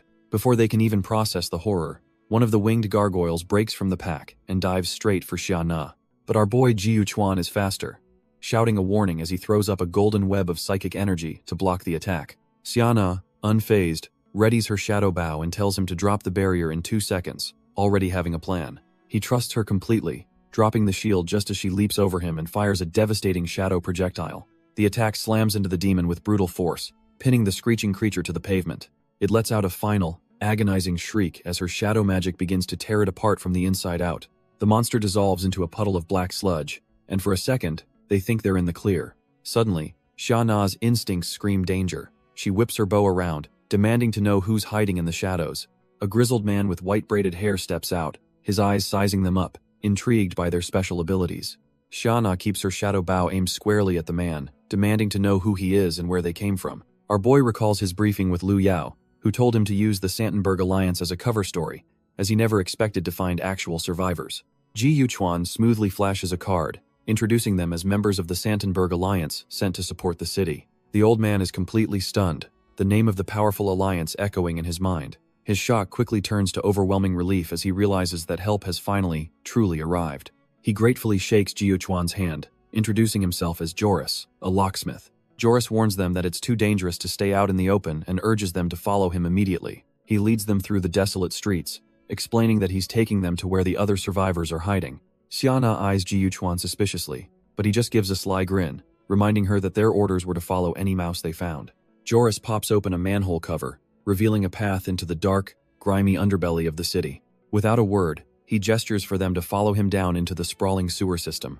As they navigate the tunnels, Joris explains this is Momen City's advanced drainage system, the very reason any of them survived the Red Rain calamity. Our boy notes how well Joris knows the layout, and the old man reveals a tragic truth. This ruined city is his hometown. He finally stops before a massive, reinforced door, announcing that they've reached the supposed safe haven. Ji Yuchuan and Xiana exchange a silent, uncertain glance, taking in the grim reality of this hideout. Joris assures them that the place is nearly impossible to find and should be completely safe from the monsters above. But our boy's enhanced senses are immediately assaulted by a foul stench, a gut feeling that something is deeply wrong here. He cuts through the pleasantries, asking Joris a simple, chilling question. If this place is so safe, where is everyone else? Before Joris can answer, the darkness erupts with the sound of automatic gunfire. Our boy reacts in a flash, throwing up a golden energy shield to protect himself and a startled Xia. Turns out, this safe haven is an ambush, and the guards immediately identify them as members of the Santenberg Alliance. Ji Yuchuan just smirks, realizing this is a prison for criminals, and tells Xia to cool her jets before they start a real fight. He casually walks up to a massive cell, the air crackling with energy as he touches the bars.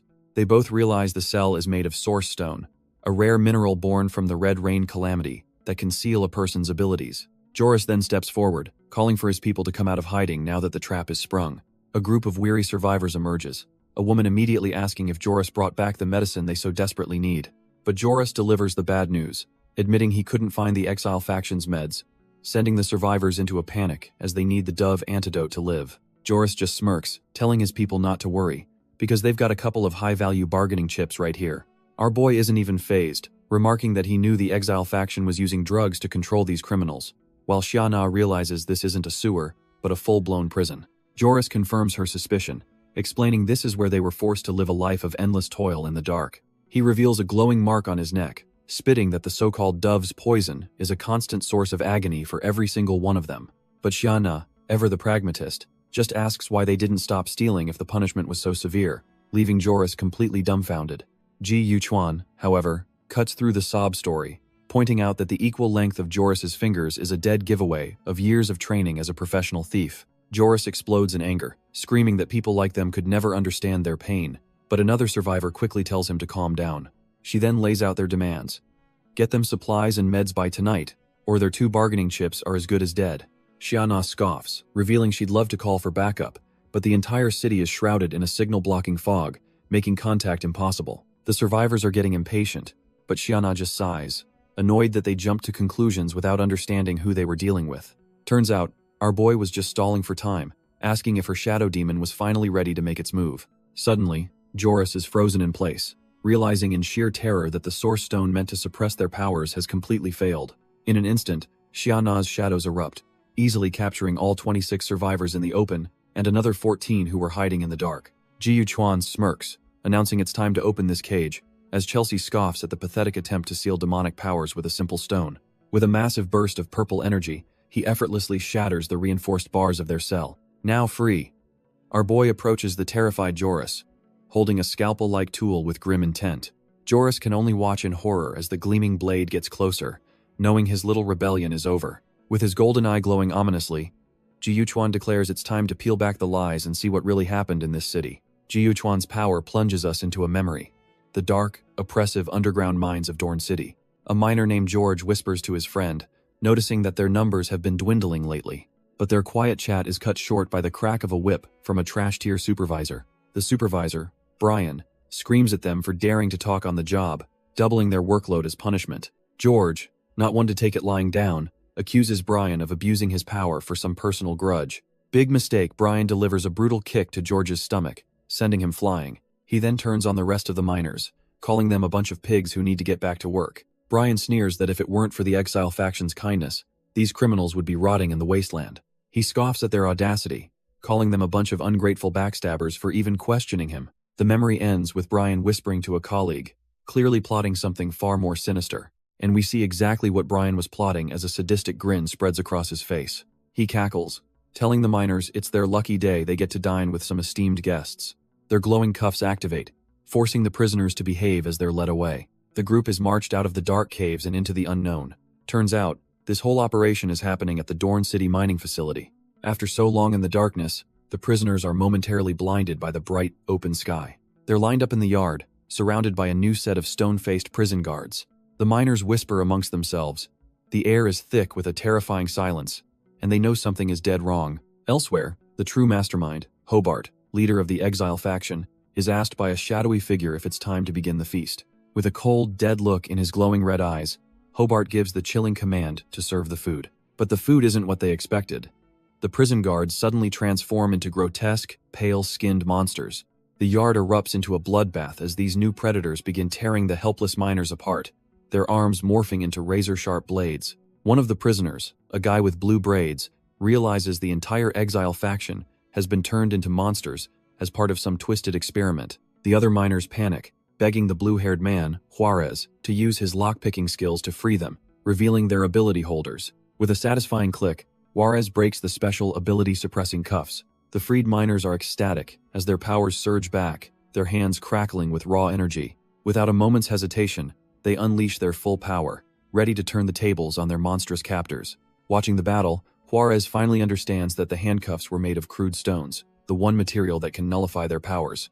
Elsewhere, the shadowy figure smirks, remarking that he didn't expect a few rats to show up at his little feast. His single, glowing eye stares out from the swirling void of his face, promising a world of pain for those who dare to interfere. Realizing the miners are more than just rats, the shadowy figure decides to accelerate his plan, unleashing a truly monstrous beast. Suddenly, smaller dragon-like demons descend from the sky, leaving the newly freed ability holders completely dumbfounded. Before anyone can even process what's happening, the creatures are already on them, claws first. The miners' brief moment of rebellion turns into a bloodbath as they're hunted down without mercy. Juarez screams a warning to his brother, but it's too late as a beast pins George to the ground. The creature sinks its fangs deep into George's shoulder, the sound of tearing flesh echoing in the chaos. All Juarez can do is scream his friend's name in pure agony, watching the horrific scene unfold. He scrambles to his fallen friend's side, but the wound is clearly fatal, with blood pooling around them. With his dying breath, George weakly promises they'll escape and go home together once this is all over. His body then goes limp in Juarez's arms, his final, impossible dream fading away with his life. Juarez clutches his friend, desperately promising they'll go back to their village where everything will be safe again. But George is fading fast, his last thoughts drifting to something as simple as wanting to taste apple pie. Trying to keep him anchored to life, Juarez promises to buy him all the pies he could ever want, just begging him not to fall asleep. He paints a picture of their future, planting flowers in front of their little house, but his words are choked with tears. Finally breaking, he can only whisper an apology to his brother for letting this happen.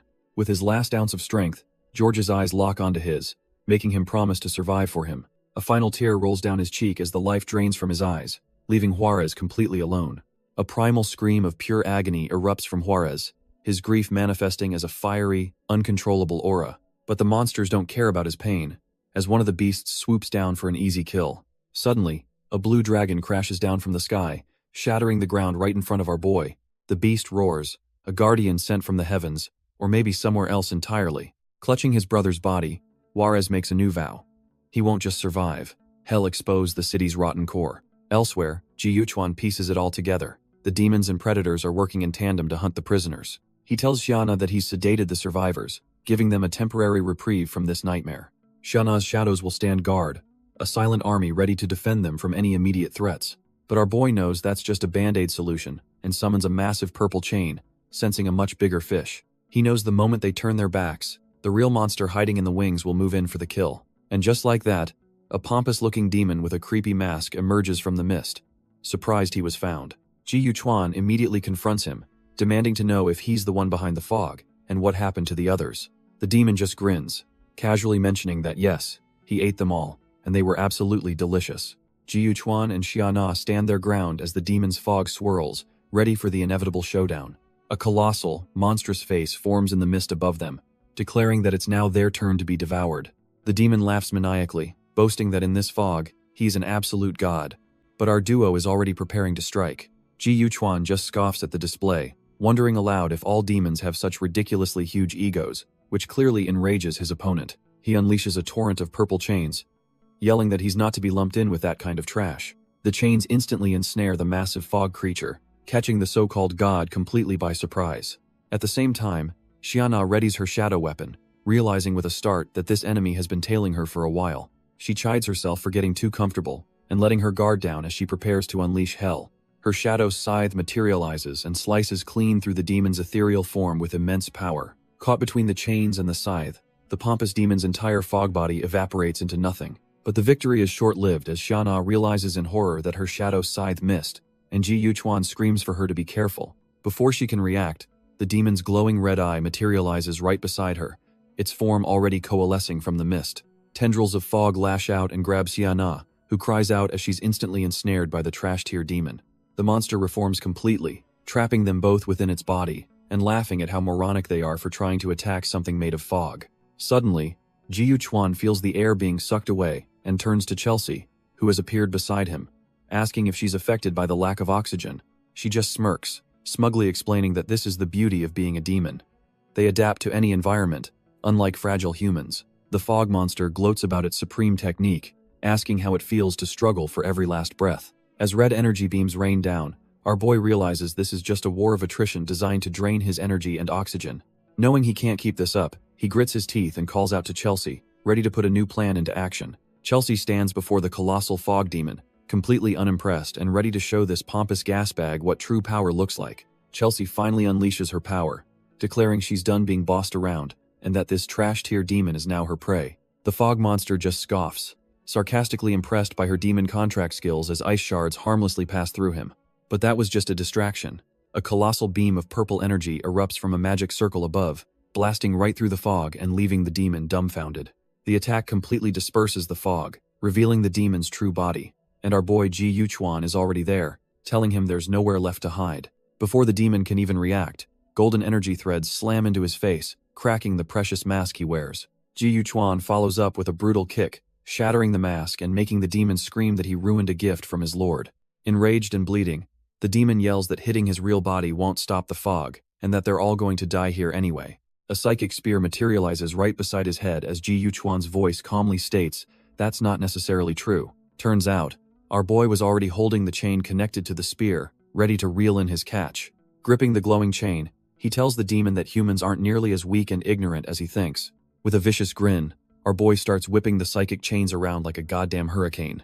The pompadour-wearing demon is left completely speechless, unable to comprehend what he's seeing. He realizes this absolute madman is literally creating a vortex to blow away his signature fog ability. And just like that, the suffocating mist begins to dissipate, clearing the battlefield.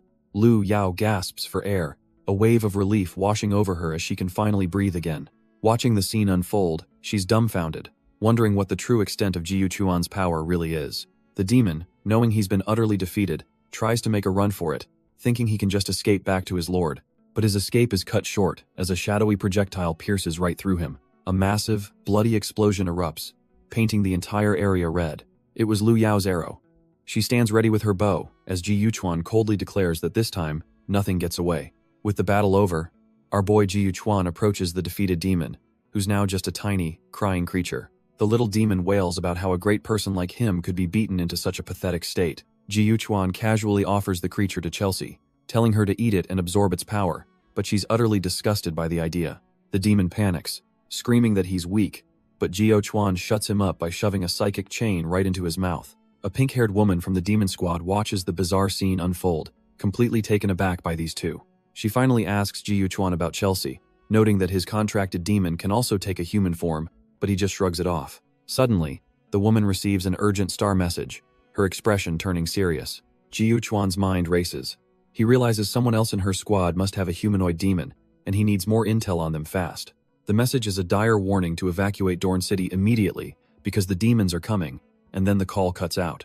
Before they can even process the news, a colossal foot slams down right in front of them, announcing the arrival of a new nightmare. The scene shifts to a group of desperate survivors, their leader Juarez demanding to know what the hell the exile faction is planning. But it's Ji Yuchuan and the pink-haired agent, who calmly explains they're a rescue team, pointing out that if they were enemies, everyone would already be dead. Another survivor begs Juarez to listen, insisting they have no other choice but to trust them. With a heavy heart, Juarez clenches his jaw and reluctantly agrees to their terms. But the second he agrees to go, a violent burst of energy erupts from his body, shattering the very ground beneath him. Ji Yuchuan instantly yanks his partner back, screaming at her to stay away from Juarez, sensing a trap. Vile, black tendrils explode from the survivor's back as strange numbers flash in the air, leaving the rescue team utterly bewildered. The tendrils belong to a horrific flesh amalgam that has just consumed Juarez, coldly stating it still needs 2 more bodies. The monster's tendrils snatch up the other screaming survivors as it eyes our heroes, calling them the perfect final ingredients. As one of the absorbed heads wails in agony, the creature's main consciousness just growls at it to shut up, annoyed by the noise.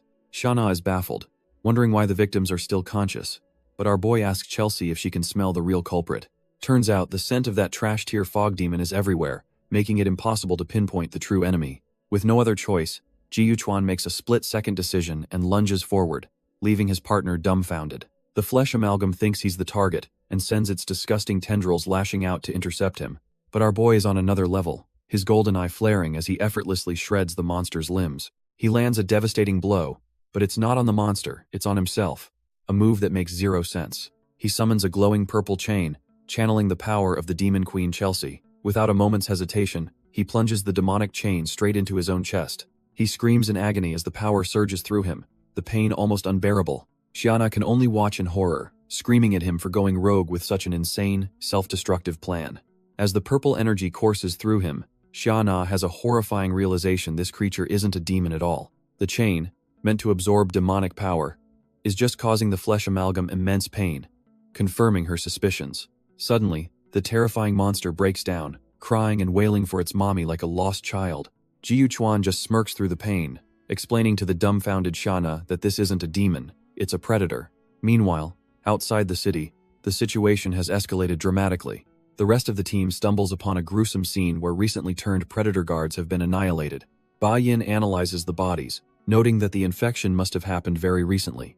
Guzera pieces it all together, explaining that these things swarmed out the moment the fog lifted, meaning the fog wasn't to keep them out, but to keep the predators in.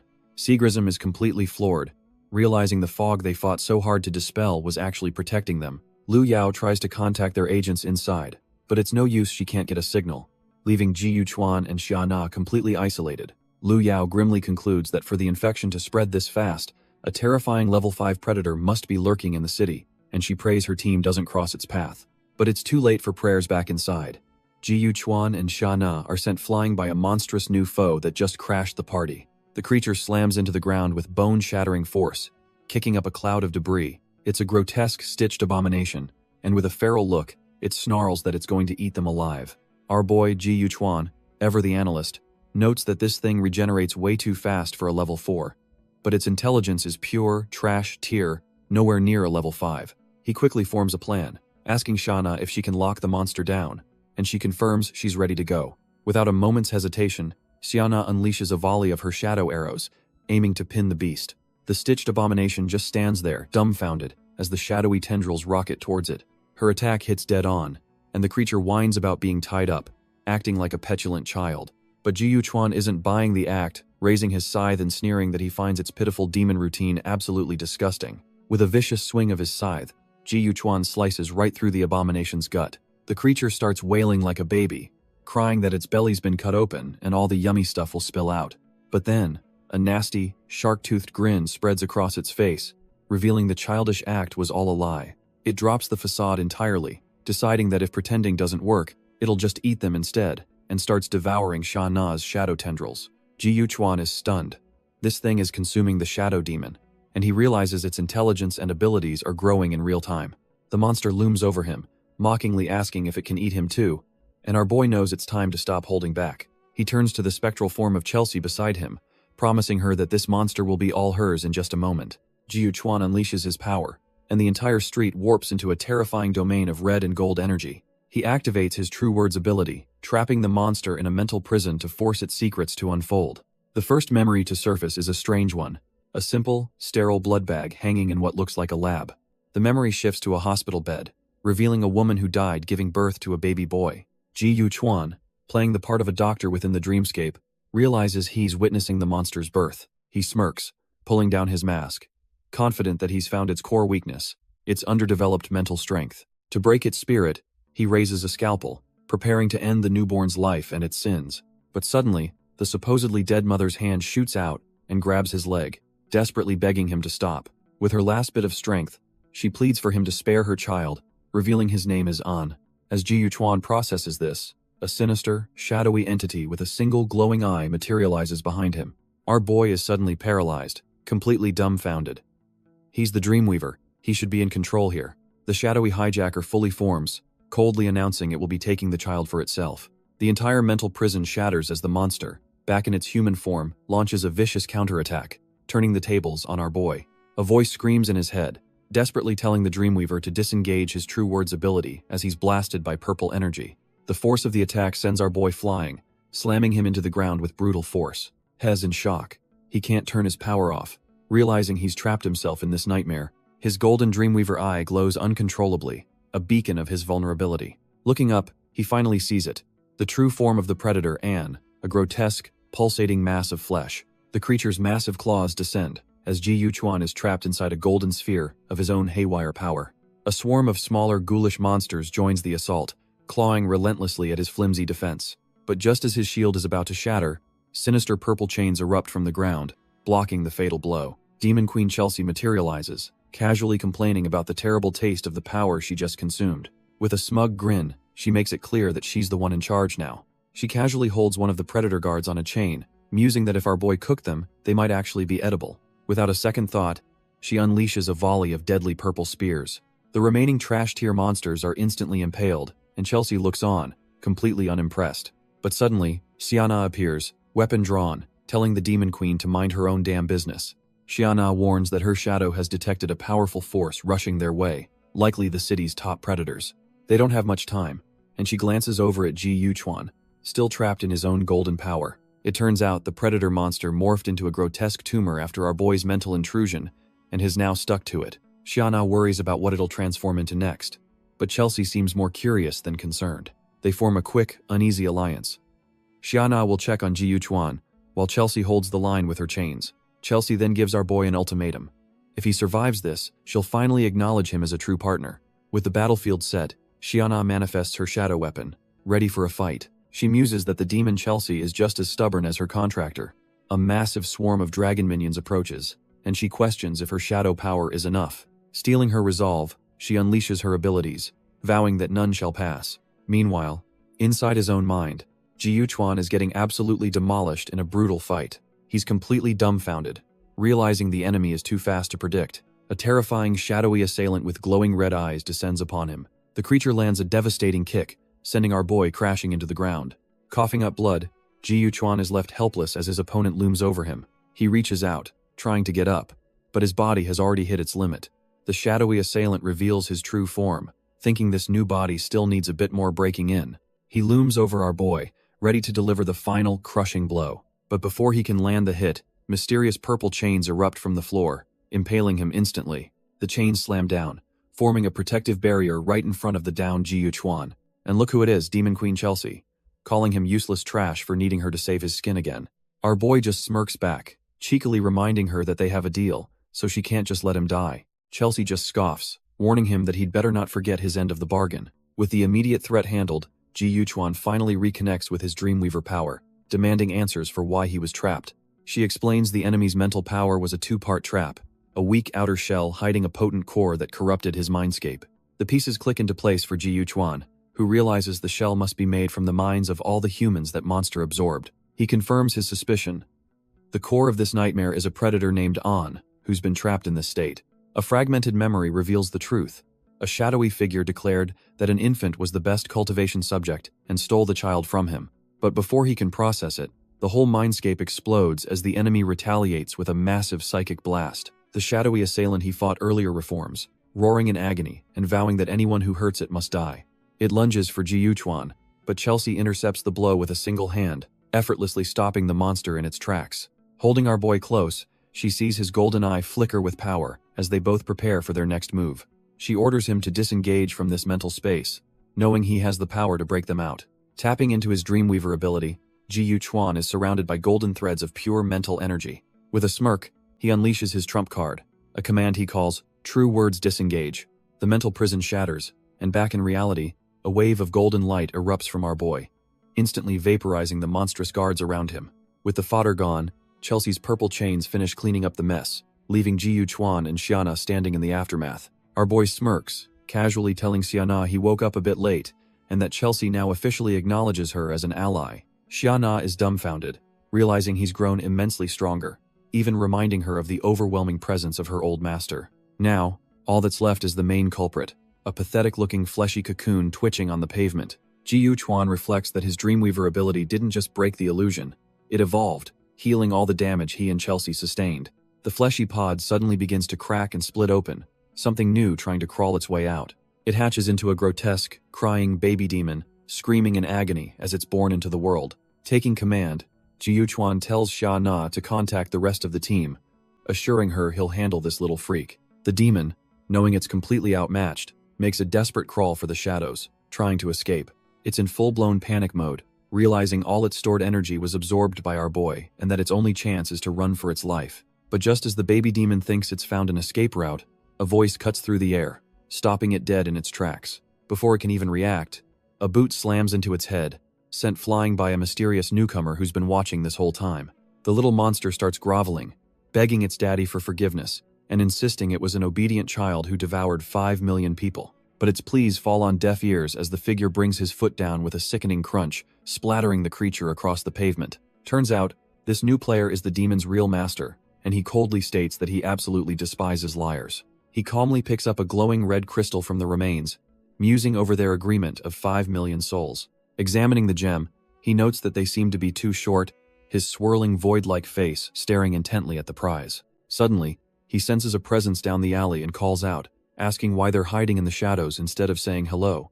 It's our boy Ji Yuchuan and Chelsea, and the mastermind greets the Demon Queen by name, revealing a history between them. The two stand ready, realizing they've just stumbled upon the true puppet master behind this entire catastrophe. Ji Yuchuan's eyes narrow as he realizes this is the exact same shadowy figure he saw lurking in the Predator's memories. He asks Chelsea if this scourge of Dorn City is an old acquaintance, but she just scoffs, refusing to acknowledge such a despicable demon. The Grimoire Master feigns being heartbroken, sarcastically claiming his own evil deeds don't even hold a candle to the Demon Queen's. He then conjures the wailing souls of Chelsea's past victims, all screaming about how she led them to eternal damnation. With a twisted sense of pity, he offers to save our boy from his demonic partner's influence. Ji Yuchuan, however, is completely unimpressed and just lets out a dismissive snort. He smirks at Chelsea, teasing that her popularity in hell must be off the charts if every demon they meet wants her dead. Livid at being ignored, the Grimoire Master rages, asking if they're going to disrespect him just like his dead minion did. In a blink, he teleports right into Ji Yuchuan's personal space, whispering a promise to kill him. But our boy is already a step ahead, slamming his foot down and unleashing a counterattack before the villain can even land a blow. The Grimoire Master scoffs, telling our boy he could have had a painless death if Head just stayed put. But before he can finish his monologue, he's dumbfounded to find his hand snared by Ji Yuchuan's golden threads. With the tables turned, Ji Yuchuan summons a massive scythe, telling the demon that if it hates humans so much, it should just leave. He unleashes a devastating swing infused with Chelsea's purple energy, roaring for the trash-tier villain to go back to hell. But the Grimoire Master is slippery, dissolving into a swarm of ethereal purple butterflies to dodge the lethal blow. He reforms a safe distance away, looking more amused than scared, and decides things are finally getting interesting. Cracking open his demonic codex, he declares he's joining the fun, revealing his power to record and copy any attack he sees. And just like that, he fires off a blast of purple demonic energy, a cheap knockoff of the very power Ji Yuchuan just used. Our boy throws up a golden web-like shield, easily deflecting the copied attack without breaking a sweat. Ji Yuchuan just clicks his tongue in annoyance, realizing he's dealing with yet another pain-in-the-neck opponent. But the Grimoire Master just keeps pulling out more copied tricks, this time a barrage of ice crystals, which Ji Yuchuan angrily shatters, yelling that he doesn't have time for this. He launches himself downwards, scythe ready to cleave the demon in two, determined to end this annoying fight. The Grimoire Master just smirks, noting that it's no surprise a follower of Chelsea would be this persistent. As the scythe comes down, the demon casually raises a hand, summoning a swirling vortex of dark energy that completely nullifies the attack. With a sigh, he calls our boy just as annoying as his master, and pulls out his next copied weapon, a bundle of lit dynamite. Ji Yuchuan is left utterly speechless. Of all the high-tier abilities this freak could copy, he chose something so ridiculously low-tech. Before he can even process it, the dynamite goes off in a massive explosion, engulfing him completely. The blast sends our boy flying, slamming him hard against the wall as he struggles to recover from the sheer absurdity of the attack. Floating amidst the smoke, the Grimoire Master scoffs that this is no challenge at all, his codex glowing as he summons a grotesque, fleshy weapon. He looms over the stunned Ji Yuchuan, declaring that he'll be the one to personally end his life. But just as the blow is about to land, Chelsea materializes, roaring that no one dares judge her kin. She effortlessly blocks the attack, her demonic power surging and pushing the Grimoire Master back. The demon just clicks his tongue, annoyed by the interruption, when suddenly more uninvited guests arrive. It's Lu Yao and another agent, who calmly tell a dumbfounded Ji Yuchuan that they'll take it from here. The Grimoire Master scoffs, realizing he's being cornered by a whole new squad of freaks. As if on cue, Seagrism drops from the sky, yelling for the rookie to be thankful his savior has arrived. But the Grimoire Master isn't fazed in the slightest, simply opening his codex to counter this new threat. Before Seagrism can even land, his teammates shout a warning about some kind of powder being deployed. Seagrism is completely caught off guard, his cocky expression turning to one of pure shock. Turns out, the powder wasn't just for the enemy. The entire street is now frozen in place, a perfect trap. Lu Yao realizes this guy is on another level. Her only thought is to use her spatial powers to get everyone out.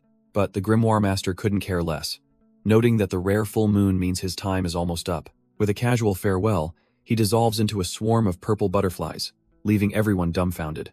His escape isn't quiet though, leaving behind a small explosion of energy right in the middle of the frozen squad. The backlash hits Lu Yao hard, and she immediately starts coughing up blood from the strain.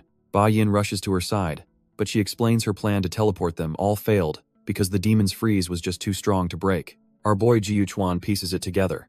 The demon never showed any killing intent, which means he was just toying with them. The gluttonous demon boy suddenly points out that something is seriously wrong with Ji Yuchuan's demon. And he's right, Chelsea is absolutely losing her mind, consumed by a furious purple aura and screaming that they have to kill him. Her uncontrollable rage begins to manifest, summoning colossal, chain-linked energy constructs that blot out the sky.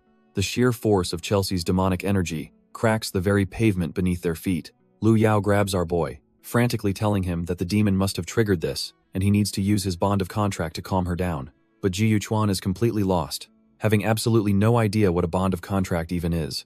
Lu Yao realizes this is a disaster. With Chelsea on a rampage, the hot-headed Seagrism is bound to charge in and get himself killed. She can't believe it. How can he be a demon contractor and not know the most basic control method? This is going to be trouble. Meanwhile, Chelsea is screaming for the Grimoire Master's head, her rage boiling over as she searches for the one who provoked her. And just as predicted, Seagrism, ever the loudmouth, jumps right in, taunting the enraged demon queen about property damage. Chelsea's eyes narrow, locking onto this new fool with pure, unadulterated killing intent. She effortlessly swats his attack aside with one hand, telling the trash-tier punk to get lost before she crushes him. A massive explosion sends Seagrism flying, and Ba Yin can only scream in horror as his leader is utterly demolished. But just as Chelsea is about to hunt down her next victim, Guzera emerges, his green energy flaring as he seethes with rage. He unleashes a storm of energy spikes, screaming that she dared to hurt his big brother, Seagrism. Before the attack can land, a flash of golden light slices through the air, deflecting the entire volley. It's our boy, Ji Yuchuan, who has jumped in to shield the rampaging Chelsea with his Dreamweaver ability. Guzera and Xia Na are completely dumbfounded, yelling at him for protecting a demon that has clearly gone berserk. But Ji Yuchuan just fires back, telling them that what happens to his demon is his business and his alone. He turns to face Chelsea, trying to calm her down, but she just snarls at him to get out of her way.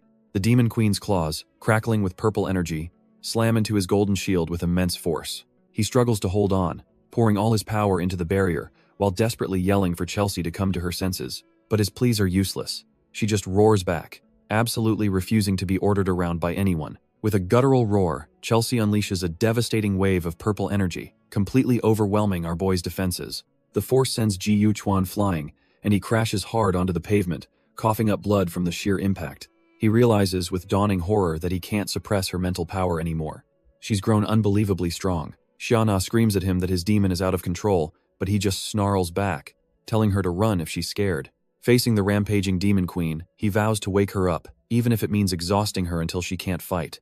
Done playing defense, Ji Yuchuan's golden eye flares to life as he unleashes the full power of his Dreamweaver. His ability manifests as a colossal, gaping maw, its throat glowing with his golden energy, ready to devour Chelsea's power. But Chelsea is pure rage, screaming that anyone who stands in her way is going to die. No exceptions. As their powers collide, Xia Na panics, realizing Seagrism is still in the blast zone and they need to get him out. Suddenly, their team leader Lu Yao appears, using her spatial powers to teleport Seagrism away, assuring them he's safe with Ba Yin. Lu Yao decides to pull everyone out, realizing this power clash will only destroy them both, while she silently questions what kind of monster Ji Yuchuan has become. But the demon queen is lost to reason, unleashing a furious wave of power as she screams for him to get out of her way. Our boy grits his teeth, his golden threads straining against the raw demonic force as he desperately calls out her name. With a final, desperate roar, he pours all his will into his golden eye, screaming for the real Chelsea to wake up. His Dreamweaver maw finally consumes her rampaging dragon form, trying to sever her from the overwhelming rage. The two immense powers collide and implode, creating a volatile sphere of energy that threatens to vaporize the entire area. Suddenly, the demon queen finds herself standing on solid ground, the sounds of battle completely gone. She looks up, completely bewildered, wondering why the fight just stopped and where on earth she is. Turns out, she's been dragged into his mental world, a hellscape dominated by two colossal demonic statues. A cold dread washes over her as she realizes the horrifying truth. She's trapped inside his nightmare and can't escape. Without a moment's hesitation, one of the demonic statues brings its massive axe down on the demon queen. Her head hits the ground with a sickening thud, her body slumping over, lifeless. For a second, there's only darkness in her eyes as a single tear traces a path down her cheek. But then, her pupil returns. A flicker of purple in the void as she's overcome with confusion. She's dumbfounded, realizing her head is somehow back on her shoulders, completely intact. Her relief lasts for a split second before she sees the executioner raising its weapon to strike again. A flash of memory reveals our boy, Ji Chuan, orchestrating this entire twisted cycle of resurrection. The demon queen finally understands with dawning horror that she's trapped in an endless loop. She's forced to relive a past trauma, watching her own followers chant for her sacrifice. Watching from the shadows of her mind, our boy can't help but feel a shred of pity for her. A shadowy figure emerges in her mind, taunting her about her destiny as a sacrifice. The executioner echoes the sentiment, sneering that her only purpose is to bleed for them. The endless cycle of death and agony has completely broken the demon queen's spirit. With tears streaming down her face, all she wants is for the suffering to finally end. And just like before, the massive axe comes swinging down for the kill. But this time, a brilliant golden shield materializes out of nowhere, stopping the blade cold. Our boy Ji Chuan has arrived, remarking that she's in a sorry state, and he got there just in time. Elsewhere, in a dark and foreboding castle, the true puppet master watches these events unfold. The grimoire master flips through his demonic book, annoyed that Chelsea's fate has been rewritten. He closes a coffin wrapped in thorns, ominously promising that she won't be so lucky next time. The grimoire master muses that to summon a demon of this caliber, a sacrifice of millions of souls was necessary. He channels a massive surge of power into a thorn-wrapped coffin, commanding its occupant to wake up. Inside a forgotten chamber, the ancient coffin begins to stir as red petals fall like drops of blood. A voice echoes in the darkness, calling to demon rank number 9, Mordek, telling him the master needs his help. The ancient demon's eyes snap open, his slumber finally broken by his master's desperate call. Back in the dreamscape, Ji Chuan stands over Chelsea, having dispelled the immediate threat with his golden shield. She slowly opens her eyes, completely broken, asking who he is and if he's just another person here to kill her. Her hopeless words seem to strike a nerve with our boy, whose glowing golden eye flickers with something other than power. Suddenly, a memory flashes through his mind, a vision of himself as a child, lying helpless on a gurney. Turns out, he once asked that very same question, seeing his own past reflected in the demon queen's despair.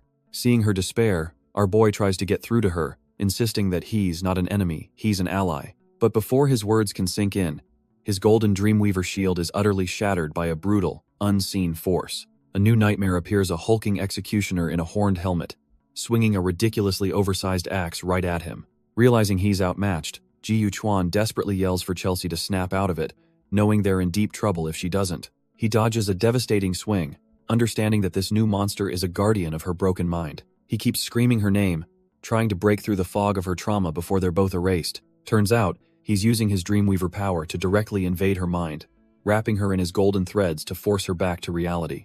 But Chelsea's eyes just glow with empty purple light. She's heard him but doesn't care, whispering that she just wants everything to end. Her despair is so absolute that her entire dream world begins to violently crumble and collapse around them. As the abyss opens up, Ji Chuan has a chilling epiphany. The Demon King's fate is to be reborn, again and again, in an endless cycle of suffering.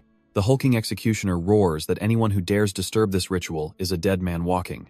With a deafening crash, its axe smashes the ground, but our boy is nowhere to be seen. The impact kicks up a massive cloud of dust, obscuring the entire battlefield. Turns out, Ji Chuan dove in front of Chelsea at the last second, taking the full force of the blow for her. He grimaces in pain, admitting it's been a while since he's been wounded by an attack made of true words. Still, he manages a cocky smirk, telling Chelsea she's going to owe him big time for this rescue. She's just dumbfounded, asking why he would save her when her death should be a cause for celebration. Tears stream down her face as she calls herself the source of all evil, completely lost in her self-hatred. Ji Chuan desperately screams at her to snap out of it, warning that they're both doomed if she stays trapped in this nightmare. In a final, intimate plea, he begs her not to stay in this world of suffering any longer. His words find it, and something awakens in Chelsea's eyes as the runes of her power flare to life. Suddenly, the horned executioner is blasted back by a massive wave of pure demonic energy. Chelsea scoffs, asking our boy what kind of nonsense he's spouting. She declares herself the mightiest demon, far too powerful to be trapped by some trash-tier illusion. Back in the real world, The golden sphere of Ji Yuchuan's Dreamweaver ability shatters the mental landscape. His teammates are waiting, with Seagrism already whining for Xiana to go easy on his wounds. Lu Yao remarks on the sheer scale of the mental power she can feel, admitting an S-grade Esper like him is on another level. Just then, the fabric of reality ripples as Ji Yuchuan emerges, shouting for Chelsea to follow him. He grabs her, telling her to stop dawdling, but she just huffs that he should be thanking her for the assist. And with their hands clasped, he pulls the Demon Queen out of the collapsing nightmare. But before they can celebrate, Chelsea gets unnervingly close to our boy, as Lu Yao and Bai Yin watch on, completely baffled. She scoffs at their confusion, explaining this is just the highest form of courtesy among demons, leaving Bai Yin utterly dumbfounded. Lu Yao cuts in, saying now isn't the time to relax because headquarters has just sent over some critical new intel. She reveals the demon they fought isn't a ranked one, but an ancient entity that's been lurking on Earth since before the Red Rain calamity. Bai Yin pieces it together, wondering what kind of endgame the creature is planning by sacrificing so many human souls. Chelsea cuts straight to the point with a single, chilling word: resurrection. She explains that reviving a powerful demon requires a massive toll of souls, and that's exactly what their enemy is doing. Xiana is horrified, recalling that the Predator demon claimed to have devoured over 4 million people, a number that even impresses Guzera. Bai Yin then warns Ji Yuchuan that he hasn't mastered the bond of contract, which could cause his own teammates to turn on him. Hearing this, Lu Yao makes a command decision. She's splitting the team to handle the aftermath, leaving Bai Yin with a special assignment. Bai Yin informs a dumbfounded Ji Yuchuan that he's being sent to a certain teacher Han Yu to finally learn the bond of contract. 3 days later, they arrive in the slum district of Santenberg City, and our boy can't believe such a trash-tier place exists in the human capital. Bai Yin explains the city's 3 protective shields, with the outermost layer being the civilian district, whose residents are grimly nicknamed alarm bells. Chelsea scoffs from his shoulder, remarking that humans are cut from the same cloth as demons, using their own people as disposable shields to buy time. She wonders if they're really going to learn from a lowly alarm bell, but Bai Yin clarifies that teacher Han Yu simply disagrees with the inner city's rotten politics. After a short walk through the dilapidated streets, Bai Yin announces that they've finally arrived at their destination.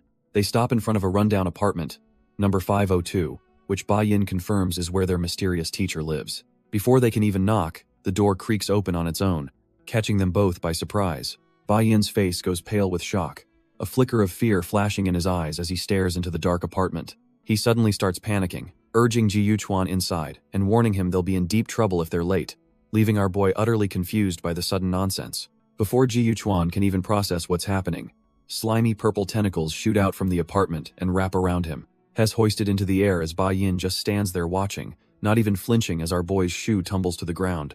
Bai Yin lets out a huge sigh of relief, as if he was expecting this trash-tier welcome from their new teacher. Suddenly, the tentacles grab him too, but he just smiles nervously, glad that they're the only ones being targeted. Hes sweating profusely, trying to play it cool but Hes clearly terrified out of his mind. The door slams shut, and Bai Yin's voice echoes from inside, hilariously begging the teacher to at least grab Ji Yuchuan's other shoe. Meanwhile, the scene cuts to an investigation at the crude stone mine in Dorn City, which has been completely cordoned off. Lu Yao gets a report from Xiana, learning that the mine was illegally using prisoners as slave labor for a long time. He immediately pieces it together, realizing this isn't just about profit, it means there's a traitor deep within the alliance. Lu Yao orders her to protect the survivors at all costs, knowing they might be the only witnesses who can expose the rat. Lu Yao knows this conspiracy runs deep, and orders Xiana to compile all the intel for the president immediately. The scene shifts to a quiet apartment complex, where we find our other boy's new teacher and classmates. Bai Yin is complaining to a girl named Sister Mei Mei, begging her to stop using dirty tricks when they spar. She just smirks, saying her grandpa taught her to exploit weaknesses, and men are full of them. Suddenly, their teacher's energy tentacle appears, angry at being called a weird geezer by his own student. He scoffs, unimpressed by their bickering while his other students are fighting for their lives. Turns out, this old man is their new teacher, and he's thinking to himself that Bai Yin is getting stronger every day. He then muses about Ji Yuchuan, acknowledging his S-class psychic power and hoping he can last a while longer. It's clear he's the one who trapped them, seeing their struggle as the perfect entertainment for his boring life. Back in the maze, Chelsea is furious, realizing they're in a space where all abilities are nullified. It's basically cheating. Our boy Ji Yuchuan mutters to Chelsea that the box from before has shown up again. And sure enough, sitting on a pedestal is a cardboard box with a troll-tier note from their teacher telling them to open it. A quick flashback reminds us that the old geezer promised these surprise boxes would help them clear the maze faster. Chelsea is absolutely fuming about this whole situation, but Ji Yuchuan tells her to calm down and take it one step at a time. So they continue their trek through the endless, soul-crushing gray corridors of the maze. Suddenly, Chelsea's eyes light up as she spots something and calls out Ji Yuquan's name. She's found another one of the so-called surprise boxes mentioned on the sign at the entrance. This one has another goofy picture of their teacher, practically begging them to open it. Seeing it looks ordinary, Chelsea reaches for it, but our boy immediately tells her to stop. He asks if she's worried it's a trap, but she fires back that if they're too cautious, they'll be stuck in this hellhole forever. Ignoring his warning, Chelsea opens the box and finds a strange card inside. The card is marked with a single, ominous symbol, a crossed-out eye. The instant she touches it, a blast of purple energy erupts, and Ji Yuquan can only shout her name. She collapses in agony, screaming that her eyes are burning and she's been blinded. Just then, two creepy jester sprites pop into existence, cheerfully congratulating them for opening a debuff box. They explain the twisted rules.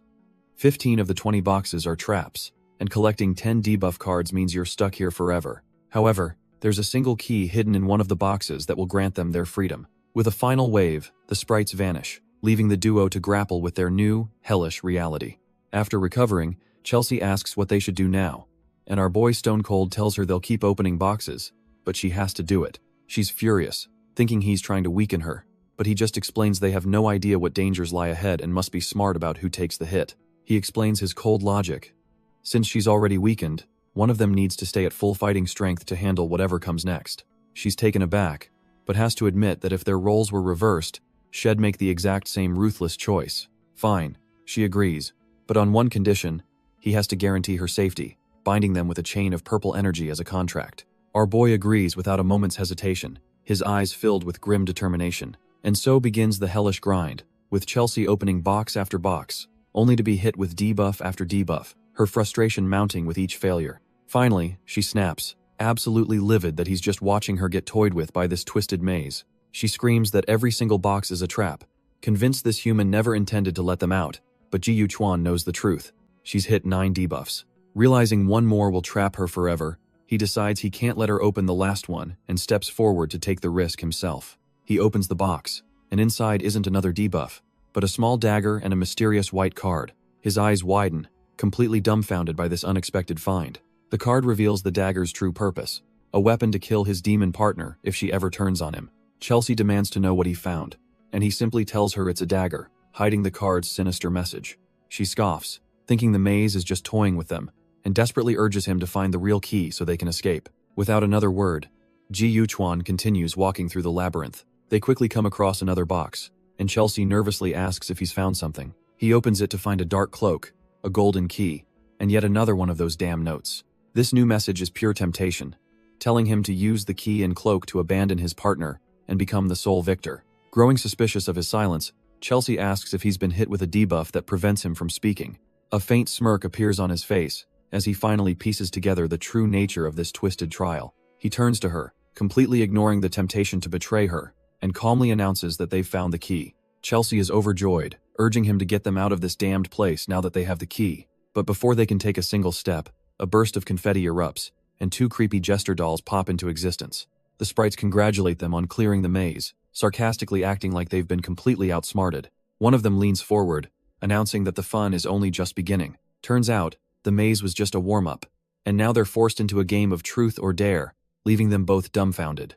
Meanwhile, their old teacher watches from the sidelines, taking a drag from his cigarette and muttering that the real show is finally starting.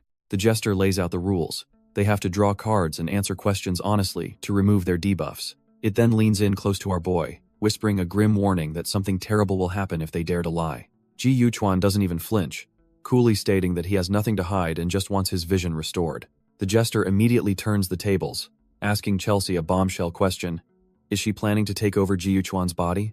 Without missing a beat, Chelsea admits she used to have such plans, but now she considers our boy kin and will protect him. The jester sarcastically calls her affection touching, but Chelsea just tells it to cut the crap and remove her debuffs already. The creature reminds her that her partner still has a question to answer, and Ji Yuquan just sighs, ready to get this farce over with. It then presents the cards, asking him a simple but deadly question. Did he lie to his partner inside the maze? Our boy draws a card, a thoughtful look on his face as he considers the trap laid before him. With a sly smirk, he declares that, according to the principle of conversation, he technically didn't lie at all. Both Chelsea and the jester are completely dumbfounded, asking what kind of bizarre human law that is. He gives a simple example. explaining that not telling the whole truth isn't the same as telling an outright lie. His logic is so airtight that Chelsea and the jester are left speechless, unable to find a flaw in his argument. The jester has to concede, muttering that he's cunning, clearly disappointed it couldn't catch him in a lie. The jester explains that since they are each other's judges, it's time for the next phase of the trial. It turns to Chelsea, whose debuff has just been removed, revealing that our boy has some secrets he kept while she was blind. Ji Yuchuan calmly explains he didn't mention the failed contracts or the fog cloak because he knew her reckless nature would get them killed. He adds that with her blind and debuffed, telling her would have caused useless panic, but she cuts him off, agreeing their priority is just to escape. With her trust secured, Chelsea declares to the jester that he didn't lie, and the little creature happily agrees to let them pass. With a snap of its fingers, the jester fully removes the lingering debuffs from Chelsea, its magic glowing around her. It then congratulates them on clearing the level, as the entire room begins to dissolve into a flurry of magical cards. Both Ji Yuchuan and Chelsea stand unfazed as their surroundings warp, ready for whatever this twisted game throws at them next. They find themselves facing 3 identical doors, all marked life, and are told only one is the true path out. Chelsea tries to sense the correct path with her demonic energy but finds nothing, while our boy realizes this is a test of wits, not power. Chelsea, ever the gambler, suggests they just pick a door each and let fate decide, but our boy immediately tells her to hold on. He touches one of the doors, and it reacts with a strange blue energy, confirming his suspicion that this isn't a game of chance. Suddenly, a sign from their old teacher appears, cheekily congratulating them and revealing the maze is full of surprise boxes he's prepared. Ji Yuchuan realizes the game master knew he'd conceal information, which perfectly exploited Chelsea's reckless nature, lamenting their poor teamwork. Meanwhile, Chelsea is wrestling with her own inner demons, shadowy voices telling her she's alone and can't trust anyone. But the Demon Queen has no time for self-pity, telling the voices to scram and stop disturbing her progress. Deciding she's done with puzzles, she tries to brute force her way through the wall with her spear. She unleashes a furious slash, a rainbow of demonic energy arcing through the air as she screams for the obstacle to get lost. But her attack does nothing. Instead, she's suddenly ensnared by glowing golden tendrils, leaving her completely stunned. Turns out, the wall was actually a colossal stone hand, and her attack just woke the damn thing up. The Demon Queen finds herself completely bound by a familiar purple energy, her own attack utterly useless. She grits her teeth in fury, recognizing this is the exact same trash tier ability that caught her before. It dawns on her that the designer of this test knows her inside and out, and is deliberately pushing all her buttons. But a voice cuts through her rage. It's Ji Yuchuan, calmly telling her not to be so impatient. He's on the other side of the wall, explaining that her partner is likely going through the exact same frustrating ordeal. A disembodied voice then welcomes the 2 soulmates to the 3rd level of their twisted trial. Meanwhile, back at the Santenberg Alliance HQ, the ripples of our boy's actions are already being felt. Lu Yao reports directly to the president, recommending Ji Yuchuan for the elite Heaven's Wrath squad for his work in Dorn City. The president, Lu Bingtian, silently reviews the file, mulling over the name of this mysterious newbie. He voices his concern, noting that Ji Yuchuan has been making some serious power plays and questioning if he can really be trusted. Lu Yao argues that their interests are aligned for now, and if handled right, Ji Yuchuan will become their most powerful weapon. But Lu Bingtian is skeptical, immediately bringing up the demon that went berserk back in Dorn City. She's already a step ahead, revealing she's arranged for him to learn the bond of contract to prevent any future incidents. A slow smirk spreads across Lu Bingtian's face. Now this is a plan he can get behind. Back in the maze, our boy is facing a replica of Chelsea, who zips around him with her deadly purple chains. He realizes the whole thing is a setup. He has to defeat her with his own powers suppressed, using only the items he's found. It's an all-or-nothing gamble on a fog cloak for stealth and a cursed dagger that promises a one-hit kill. The Chelsea replica unleashes a devastating chain attack, which he barely dodges as it obliterates the wall behind him. Before he can even catch his breath, the replica appears right behind him, having seen through his cloak, and sneers that she's found him. The chain wraps tight around his throat in an instant, and our boy is left choking on his own blood, completely outmaneuvered.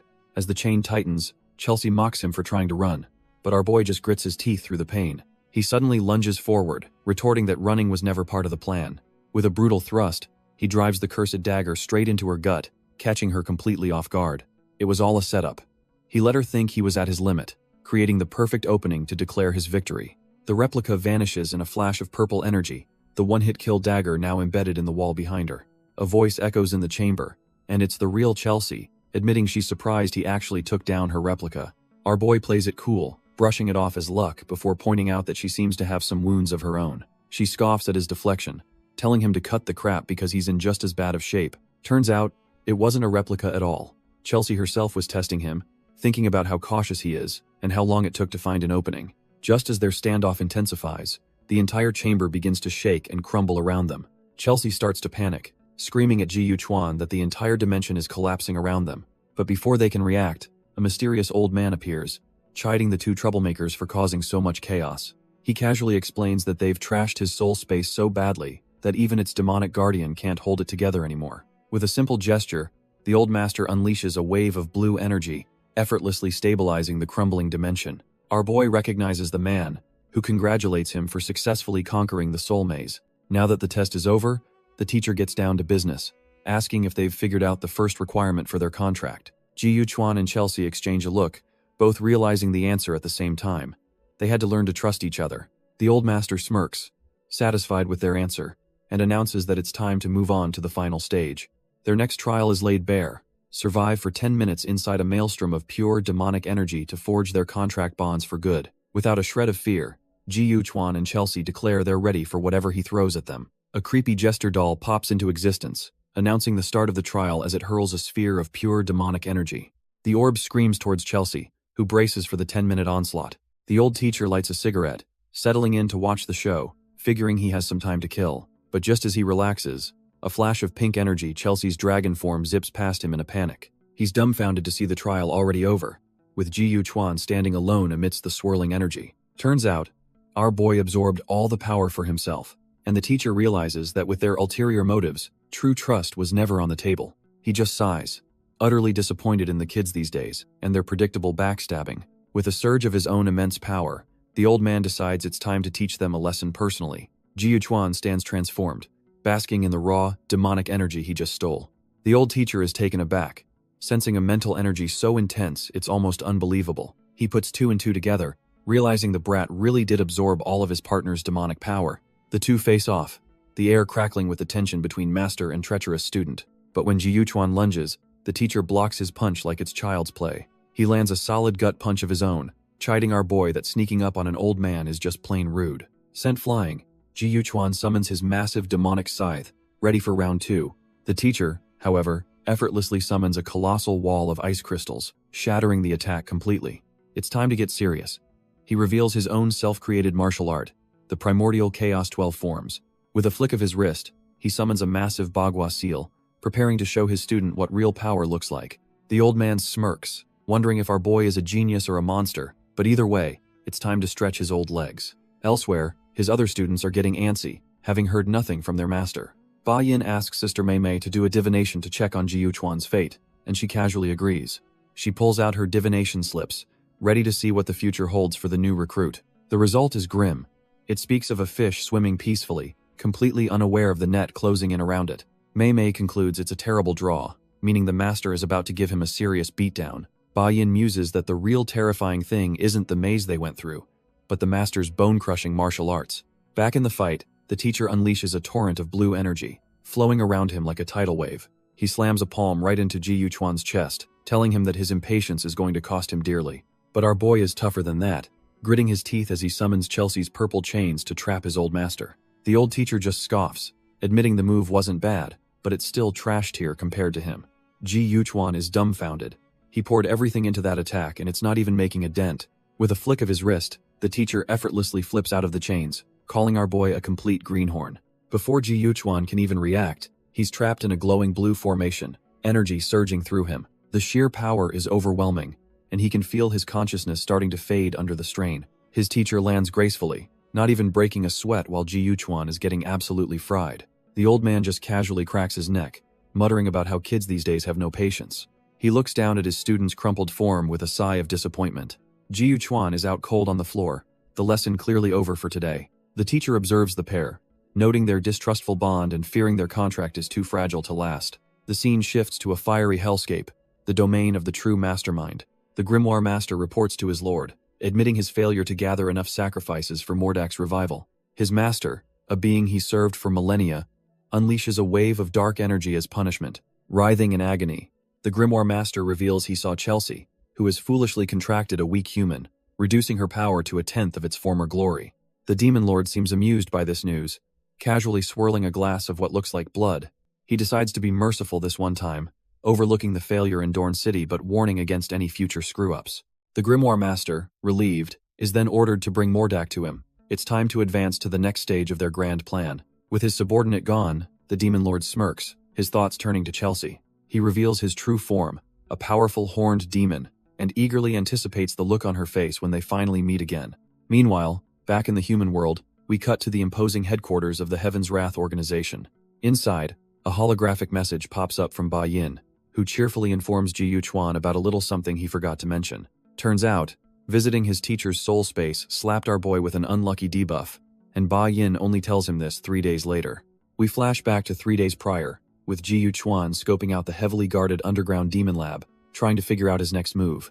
As he's lost in thought, Chelsea suddenly pops up right next to him with 2 massive ice cream cones, completely breaking his concentration. Startled, our boy stumbles right into her, sending one of the precious ice creams flying through the air. The yellow scoop lands with a perfect splat right on his head, and he is absolutely not having it. He's left sitting there, covered in sticky dessert, while Chelsea just watches on with her remaining cone. Ji Yuchuan glares, convinced she planned the whole thing, while she desperately tries to stifle her laughter. After a moment, she clears her throat and offers to clean up the mess for him, but instead of a simple water spell, she unleashes a blast of ice shards, confirming his suspicions that this unlucky debuff is going to be a real pain. Chelsea is amazed as her ice spell suddenly fizzles out, turning back into a harmless wisp of water. She then cheekily offers to warm things up for him, but our boy, frozen solid, can only mouth some choice words her way. Later, still shivering from the ice attack, he lets out a massive sneeze. Cursing his terrible luck, he decides a hot bath is the only way to warm up. He stumbles into the nearest bathhouse, completely missing the sign. Unbeknownst to him, his bad luck has just guided him straight into the women's changing room. Inside, Lu Yao and Xiana are already soaking, discussing why they decided to come for a late-night bath. They both agree the hot spring is incredible and decide they should bring the rest of the team tomorrow. Xiana then voices her concern, wondering if Ji Yuchuan and his demon are even capable of passing their teacher's next exam. Lu Yao immediately teases her about being worried, but Xiana quickly denies it, claiming he's just a liability who might slow them down. Just as they're relaxing, a sudden splash startles Xiana, who immediately panics. Lu Yao points to the disturbance, and Xiana freaks out, thinking some unclean spirit is lurking in the water with them. Trying to be the brave leader, Lu Yao tells her not to worry, guessing it's probably just a towel floating by. But then, a dark figure erupts from the water, sending them both into a screaming panic. Turns out, it's just our boy Ji Yuchuan, who surfaces while lamenting how weak his body has become. He finally notices the 2 dumbfounded women, and calmly asks if they'd care for an explanation. Before he can say another word, he's branded a pervert and sent flying out of the bathhouse with extreme prejudice. Turns out, this whole mess happened right after he spent 2 agonizing days sorting through a mountain of files under Chelsea's watchful eye. But the grunt work paid off. He found a purchase agreement linking the underground lab to Rose City and the mysterious Shadowless Church. He pushes that thought aside for later, just in time for his old teacher to come crashing down on him, ready to start the next phase of his brutal training. The old teacher lunges, but our boy Ji Yuchuan dodges with impossible speed, leaving the old man dumbfounded. He realizes the kid isn't just fast, he's perfectly copying his own signature void step technique after seeing it just once. The teacher just chuckles, realizing his student has been onto him for quite some time now. Ji Yuchuan explains that his Dreamweaver ability never forgets an energy signature. He's been waiting for this reunion since the teacher arrived. Impressed, the teacher notes he's nothing like his parents, a comment that stops Ji Yuchuan in his tracks. He knew them? The old man dangles the truth as a reward for mastering the bond of contract, then orders him to summon his demons for a new test in training room B2. The scene cuts to a cold, sterile hallway, the entrance to what is surely another round of hellish training. Inside, a punk with spiky hair named Seagrism is waiting with his sentient demon weapon, Bella, who complains that tardy men are the absolute worst. Seagrism tells her to calm down, but a wicked grin spreads across his face as he grips his blade. He can finally sense his opponent's presence. His weapon pulses with dark energy as he stands ready for a brawl, calling out Ji Yuchuan's name. And just like that, the fight is on, with Seagrism lunging forward, his massive blade ready for the kill. With a crazed grin, he roars that it's time for him and Ji Yuchuan to finally settle this. But our boy is quicker, whipping out a chain of pure demonic energy to strike first. The chain smacks Seagrism right across the face, but the psycho just grits his teeth, completely unfazed. He gets blasted back by another attack but just laughs it off, mocking our boy for his weak opening moves.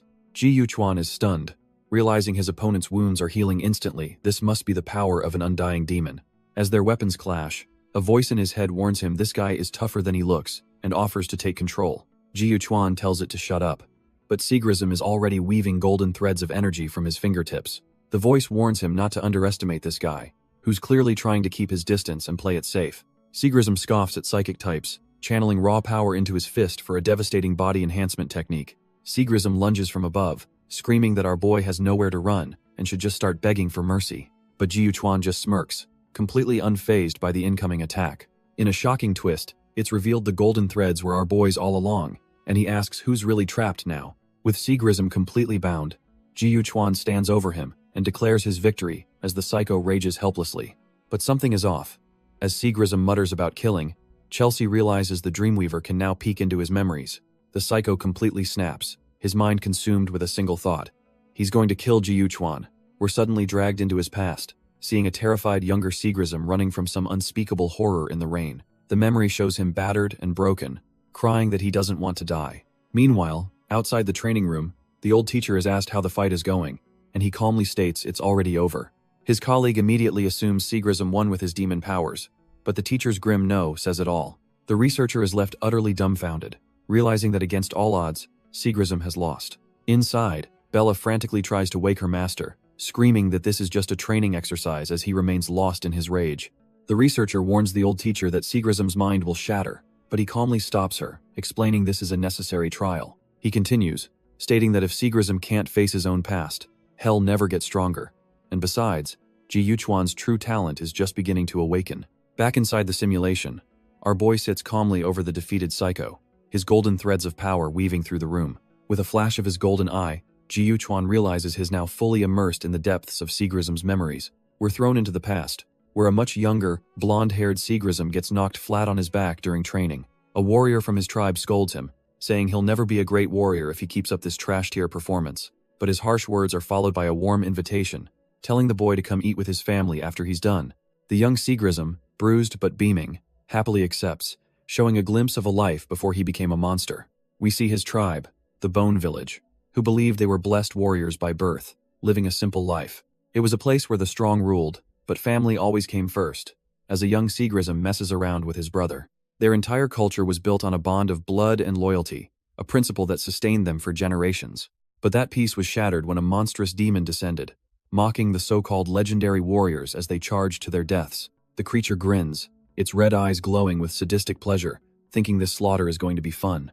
It effortlessly wipes them out, leaving a young Sigrism standing alone amidst the bodies of his people, whom the demon calls nothing but ants. He stumbles through the carnage, his world collapsing as he finds the lifeless body of his own mother. Paralyzed by fear, his only thought is to run, to escape being killed by this absolute monster standing right behind him. But as the demon looms over him, that terror instantly boils over into pure, unadulterated rage. His brother screams as the demon grabs him, and with a roar of fury, Sigrism charges forward with a tiny knife, ready to kill the bastard who took his family. But his tiny knife and childish rage are utterly meaningless against a creature of this caliber. His pathetic attack bounces off with a dull thud, doing absolutely nothing. The boy is sent flying, his face a mask of pure shock and disbelief.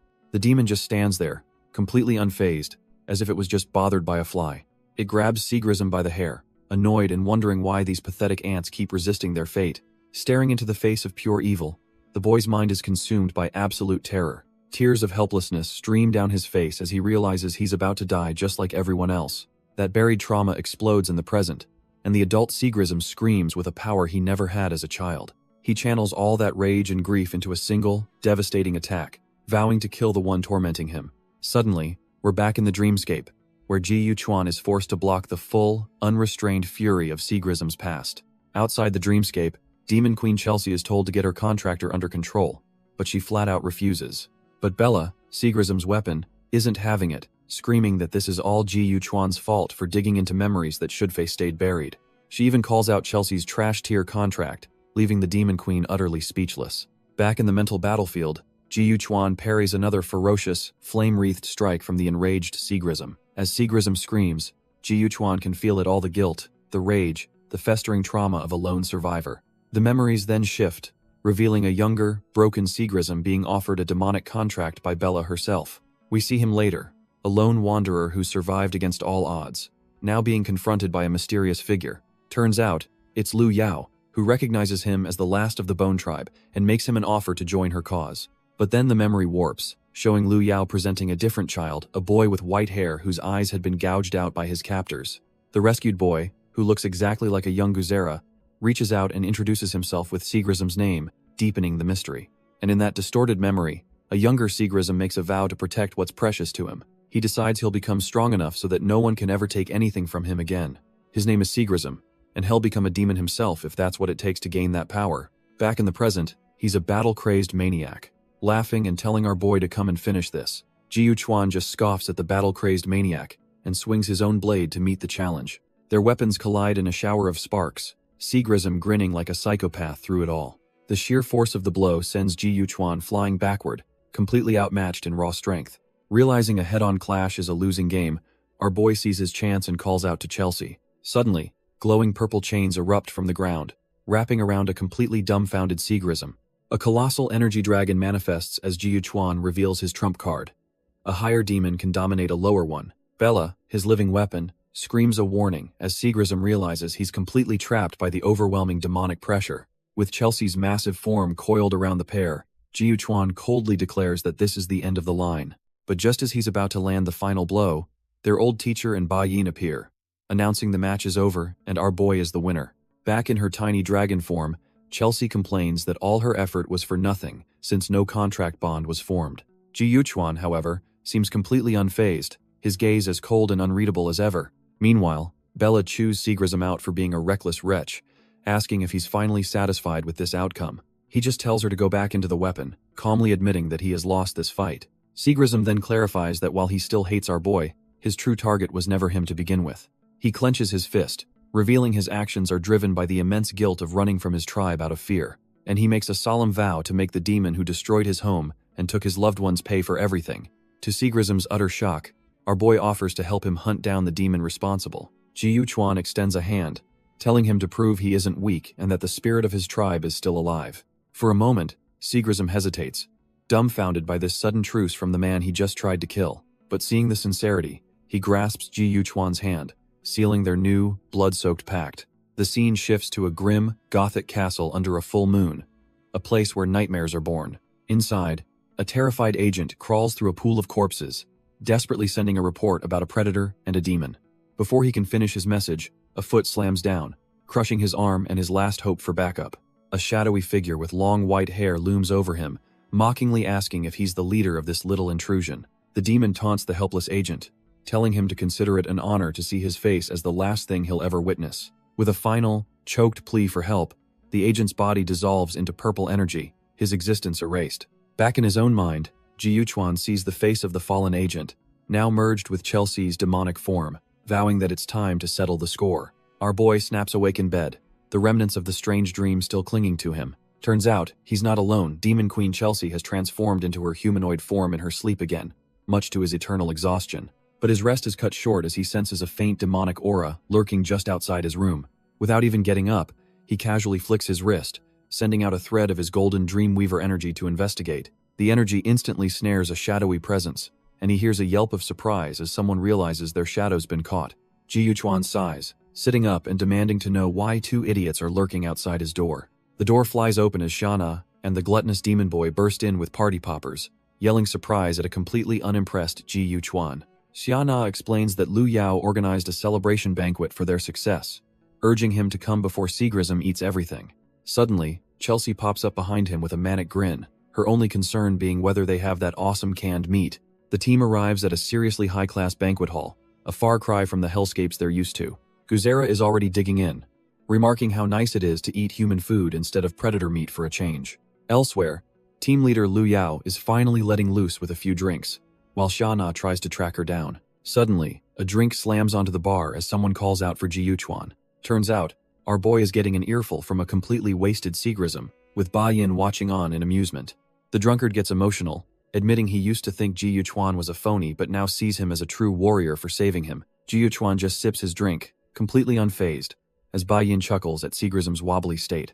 Our boy then turns to Ba Yin, asking why he isn't drinking, only to learn that the guy is more of a milk person. With a deadpan expression, Jiyu Chuan decides that just milk won't cut it for a celebration. He then proceeds to pour the milk right into Ba Yin's glass, making Seagrism roar with laughter while Ba Yin absolutely loses his mind.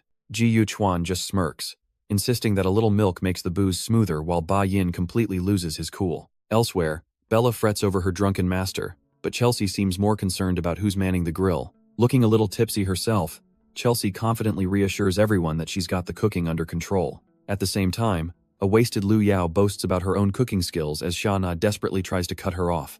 The two chaotic scenes collide when Lu Yao tries to salt the meat with beer, making Chelsea scream as her food gets ruined. She keeps pouring, completely oblivious to Chelsea's panicked cries to stop as the grill gets doused.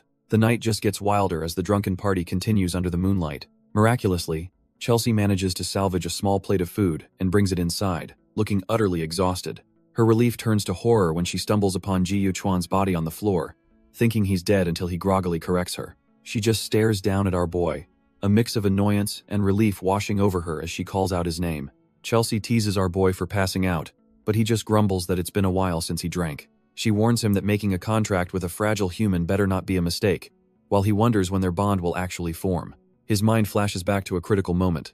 Chelsea reveals that when they were caught in that demonic energy before, she heard voices in her head. He remembers it too, a chaotic psychic assault where his only focus was purging the invasive thoughts from his mind. She scoffs, asking if getting wasted is his weird way of apologizing, but he just says he's thinking. He's been pondering the first requirement for a contract bond, questioning if something like that could ever truly exist between them. His words trigger a reaction, and glowing runes suddenly appear on Chelsea's horn. She's about to respond to this profound moment, completely caught off guard. But our boy just looks past her and drunkenly calls out for Lu Yao, leaving Chelsea utterly dumbfounded. Ji Yuchuan turns to a panicked Xiana, asking what's wrong as she mutters that she told their boss to stop drinking. Turns out Lu Yao is absolutely hammered, her spatial powers glitching as she drunkenly offers everyone grilled meat. Just as the chaos peaks, her assistant bursts in yelling that they have an emergency. The bad news hits hard. Someone has attacked the Heaven's Wrath base. Meanwhile, in a cold, dark facility, a creature sobs from within a shattered containment cell. A man named Mordak reaches for the timid, flower-headed demon, confirming he is the captain she was waiting for. The demon, Asha, is stunned he knows her name and nervously asks what a timid creature like her could possibly do for him. Mordak just smirks, telling her that once she's on his side, humans will be the ones cowering in fear. Back in the present, a now suited-up Mordak walks through the breached facility, asking for a report on the intruder. The team learns the gate wasn't hacked but opened in safe mode, leaving Lu Yao to wonder if this was an inside job. An agent frantically reports they've located the intruder and it's one of their own, a Heaven's Wrath squad captain. The team is dumbfounded. Seagrism can't believe a traitor got through their rigorous vetting process. Absolutely livid, Seagrism declares he's going to rip the bastard limb from limb, but the others hold him back. Meanwhile, Ji Yuchuan and Lu Yao arrive at the scene, our boy already deep in thought about the situation. He then poses a chilling theory to Lu Yao. What if the intruder isn't just a traitor, but the demon itself? The team walks through the trashed demon incubation chambers, the scale of the destruction hitting them hard. Ba Yin and another researcher are baffled, realizing the containment units, sealed by the president himself, were shattered with ease. Perched on his shoulder, Chelsea warns Ji Yuchuan that she senses a familiar and terrifyingly powerful aura. The gluttonous demon boy points towards their destination, the vault, where the truly powerful, sealed rank demons are kept. As they approach, a blinding white light emanates from a massive open doorway, promising a hell of a fight. Stepping inside, Ba Yin and the pink-haired researcher are completely dumbfounded by the sight before them. The vault is a graveyard. High-ranking espers are strung up like marionettes, utterly defeated. The researcher is furious, declaring that this monstrous act cannot go unpunished. Just then, Ji Yuchuan and the gluttonous demon boy arrive, spotting their comrades in the chaos. Turns out, even the hot-headed Seagrism has been taken down, tangled in a web of dark purple energy. He's barely conscious, his power weakening as he desperately tries to break free from the restraints. The gluttonous demon boy roars to help his brother, but Ji Yuchuan yells at him not to release his demon. It's too late. The moment he steps forward, the same shadowy tendrils erupt and ensnare him as well. Lu Yao is stunned, realizing the intruder left behind potent traps specifically designed to subdue demons. Our boy Ji Yuchuan, however, senses some residual mental energy, thinking he might be able to salvage a clue from this mess. As Ji Yuchuan focuses, his little dragon partner Chelsea warns him that the skull floating in the blood feels seriously off. Our boy agrees, sensing a sinister power lurking within the bone. Suddenly, the skull's eye socket flashes with purple light, and it shatters into pieces. The captured gluttonous demon boy feels a jolt as the dark energy resonates with his own. Nearby, The researchers watch in horror as Seagrism finally collapses from his wounds, bleeding out on the floor. The shattered skull's energy coalesces into a ghostly purple projection, and Ji Yuchuan calmly greets the apparition. The skeletal figure addresses the entire room, smugly calling its message a piece of combat elegance.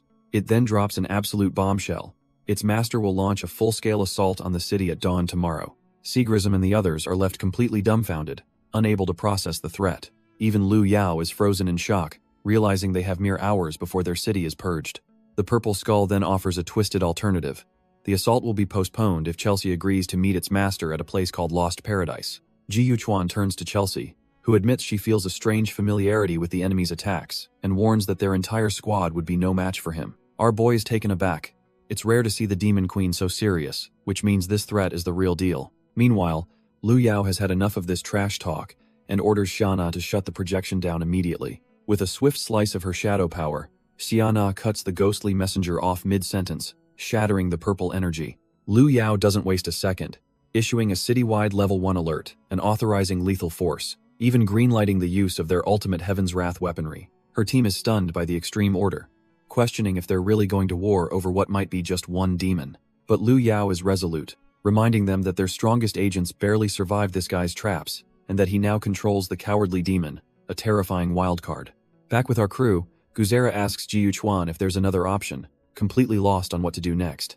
Ji Yuchuan just smirks, revealing his insane plan. He's actually considering sending Chelsea to the rendezvous. The team immediately freaks out, with Seagrism and Ba Yin arguing that it's a blatant trap and they can't just sacrifice one of their own. Lu Yao and the others are cut from the same cloth, pointing out the enemy is clearly trying to force their hand to get Chelsea.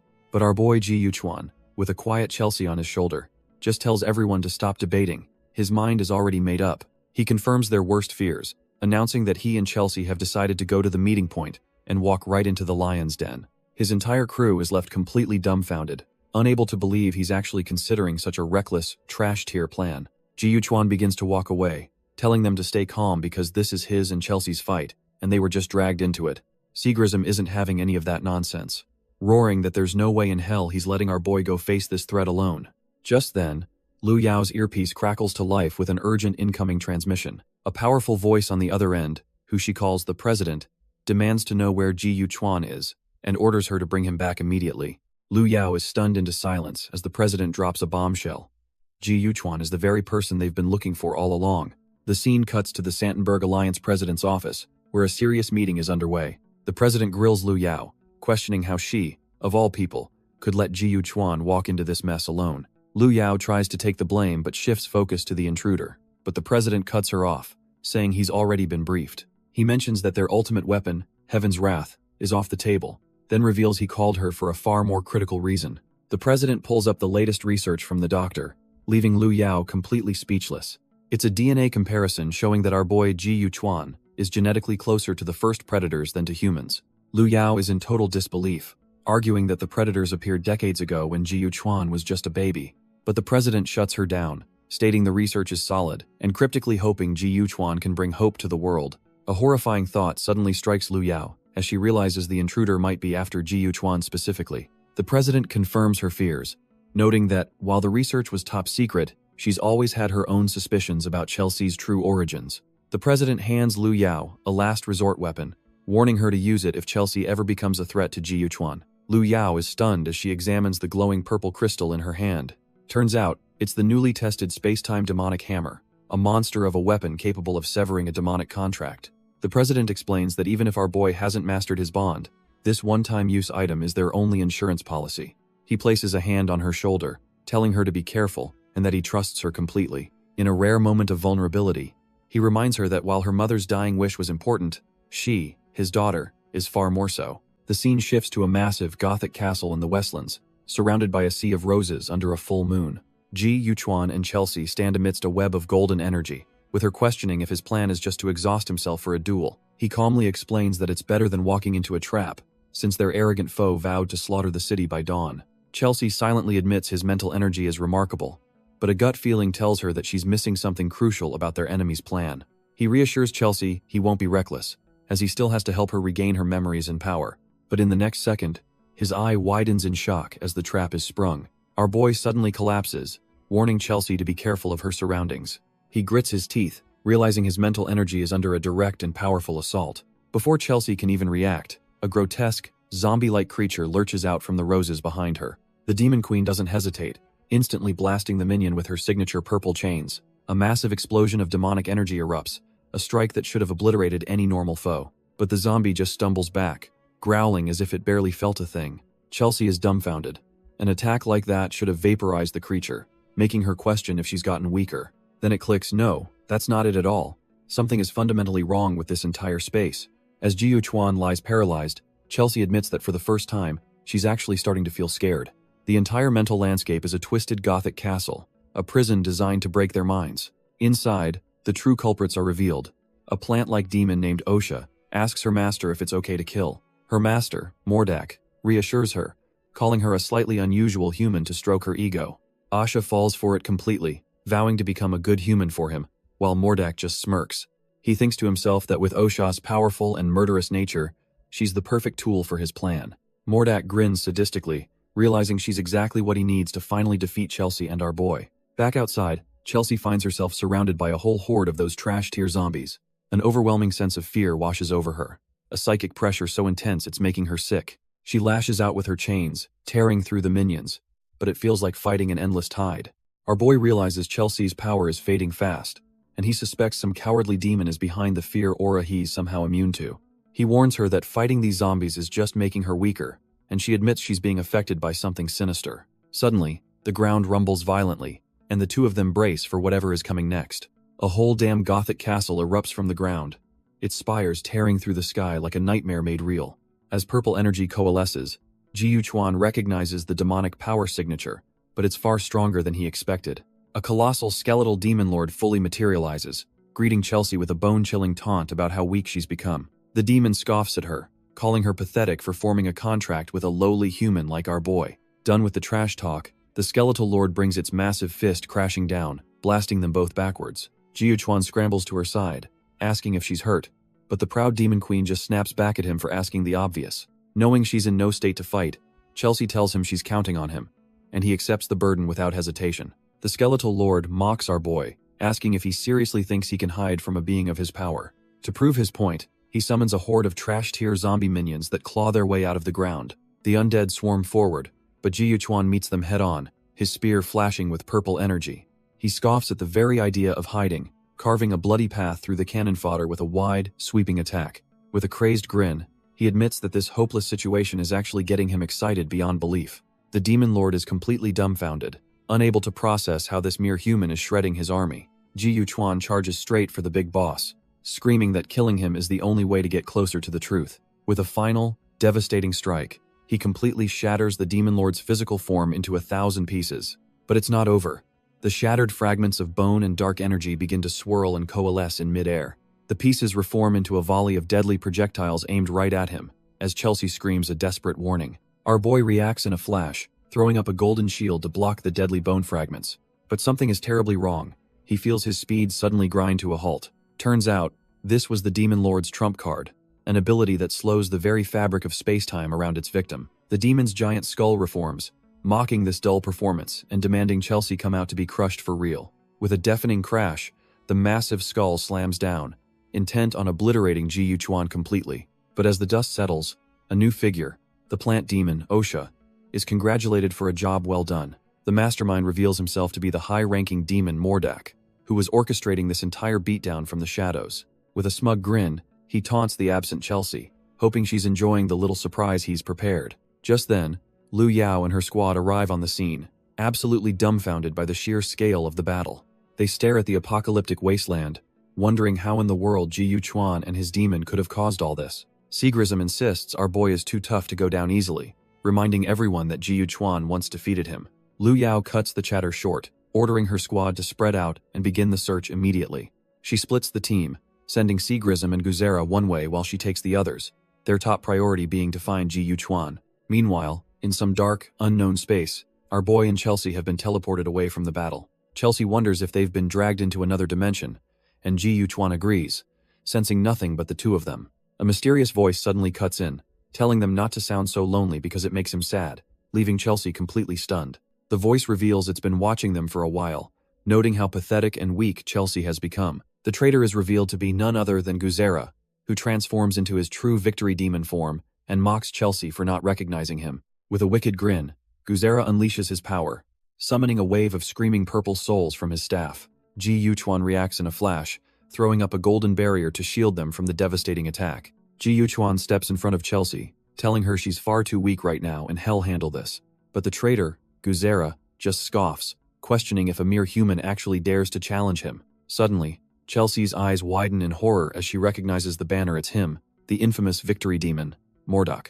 Mordak grins, pleased that she finally remembers him, and channels a storm of purple lightning into his spear. He thrusts his weapon forward, but it smashes against Ji Yuchuan's golden barrier in a blinding explosion. Our boy quickly checks on Chelsea, who insists she's fine despite the overwhelming power they just faced. Floating above, Mordak mocks them, asking if dodging is the only pathetic trick they have left. He sneers, comparing them to insects as he unleashes another torrent of chaotic energy. Ji Yuchuan expertly weaves through the barrage, deploying multiple defensive shields to parry the attacks. But Mordak instantly appears before him, cutting off his escape and asking where he thinks he's going. Ji Yuchuan throws up a golden barrier, barely holding back Mordak's devastating purple energy blast. Seeing an opening, our boy yells for Chelsea to act now, and she immediately unleashes her binding chains. But Mordak just scoffs, completely unfazed as the chains wrap around him, asking if they really think this trash-tier move can stop him. Ji Yuchuan notices something strange. The numbers on Mordak's weapon are changing, and he suspects it's somehow related to the damage. Suddenly, they're both bleeding, and Chelsea is dumbfounded, asking how they got hurt when Ji Yuchuan knows he blocked the attack perfectly. Mordak just smirks, telling them he knew from the start that this fight was destined to end in their defeat. He unleashes a storm of energy blades, taunting the former #1 demon not to lose too disgracefully. The attack slams into them, and as Ji Yuchuan coughs up blood, a furious Chelsea calls him a bastard. Fueled by rage, she roars that former or not, she still has more than enough power to crush him. Mordak just laughs maniacally as the number on his banner changes to 8, sadistically wondering how long it will take for Chelsea to finally break. Chelsea is dumbfounded as she gets hit yet again, realizing her own power is being used against her. She warns Ji Yuchuan that the entire space is reflecting their attacks, and our boy confirms it, adding that Mordak is getting stronger with every tick of that cursed weapon. Ji Yuchuan decides they have to stop attacking blindly and figure out this spatial trap, but Mordak's voice just echoes with amusement. The demon appears right behind him in a flash, mockingly congratulating him for finally figuring out his little secret. Before Ji Yuchuan can even process it, Mordak's weapon tears straight through his back in a brutal, bloody strike. Chelsea can only watch in horror, her mind going blank as she sees her familiar get impaled. She lets out a desperate scream as Ji Yuchuan's body goes limp, collapsing towards the ground. Catching him, she furiously tells him he's forbidden from dying, refusing to be stuck with a corpse for a familiar. With our boy bleeding out in her arms, Chelsea begins to channel a massive, complex magic circle as a last resort. Mordak just smirks, his banner now displaying the number 9, and declares that their struggle is futile. One more blow, and it's all over. Just as Mordak swings his staff for the killing blow, a terrifying new power erupts behind him. He's completely stunned, realizing in an instant that Chelsea has somehow regained her true, monstrous aura. The space around him shatters, revealing the true Demon Queen in all her glory, looking down on him from her throne. Her signature purple chains immediately lash out, completely overwhelming his defenses with ease. In just a single moment, the demon's mask cracks under the sheer force of her attack, leaving him dumbfounded. The real Chelsea emerges, cradling our boy and scoffing that Mordak was fighting a mere replica, furious at his disrespect. Holding the wounded Ji Yuchuan, she can't help but wonder why this human's blood resonates so strongly with her own power. Elsewhere, the last of the skeletal minions are completely annihilated by another force. Lu Yao's team finally arrives on the scene, but Ba Yin notes with concern that he can't get in contact with Sigrism or Guzera. His worry is immediately validated as a massive explosion erupts right in front of them, catching him completely off guard. From the blast emerges a massive hole in the cathedral's ceiling, debris and dust raining down on the battlefield. Turns out, another team was already on site. Their archer senses a new threat approaching and readies her bow, but they're too slow, and a colossal blade attack nearly atomizes them, forcing their leader to throw up a desperate energy shield. The attacker is none other than Sigrism, completely covered in blood, and screaming like a madman that he just killed Guzera. But as he grips his sword, a sliver of doubt creeps in. He starts questioning if that's what really happened. The horrific truth hits him like a truck. He remembers killing the slaughter demon, not his comrade, and his mind begins to shatter. Lu Yao's team finally finds him, but he's a rambling mess, unable to explain what's going on or who he actually killed. Lu Yao and Ba Yin exchange a grim look, realizing this is far worse than simple battle fatigue. He's been played. Ba Yin grabs the hysterical Seagrism, using his own energy to try and stabilize him, urging him to remember the details of the enemy's trick. It's no use. Our boy is completely broken, stammering and sweating, the traumatic illusion having done its job perfectly. He finally manages to explain that when he and Guzera arrived, the place was empty except for a foul, sweet smell in the air. And then, his face contorts in horror as the memory plays back in his mind. He saw him a shadowy figure he calls the Slaughter Demon, lurking in the rain-soaked garden. Seagrism recalls his inner conflict.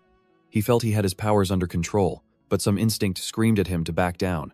In the heat of the moment, he ignored it and attacked, and when the dust settled, he was covered in blood.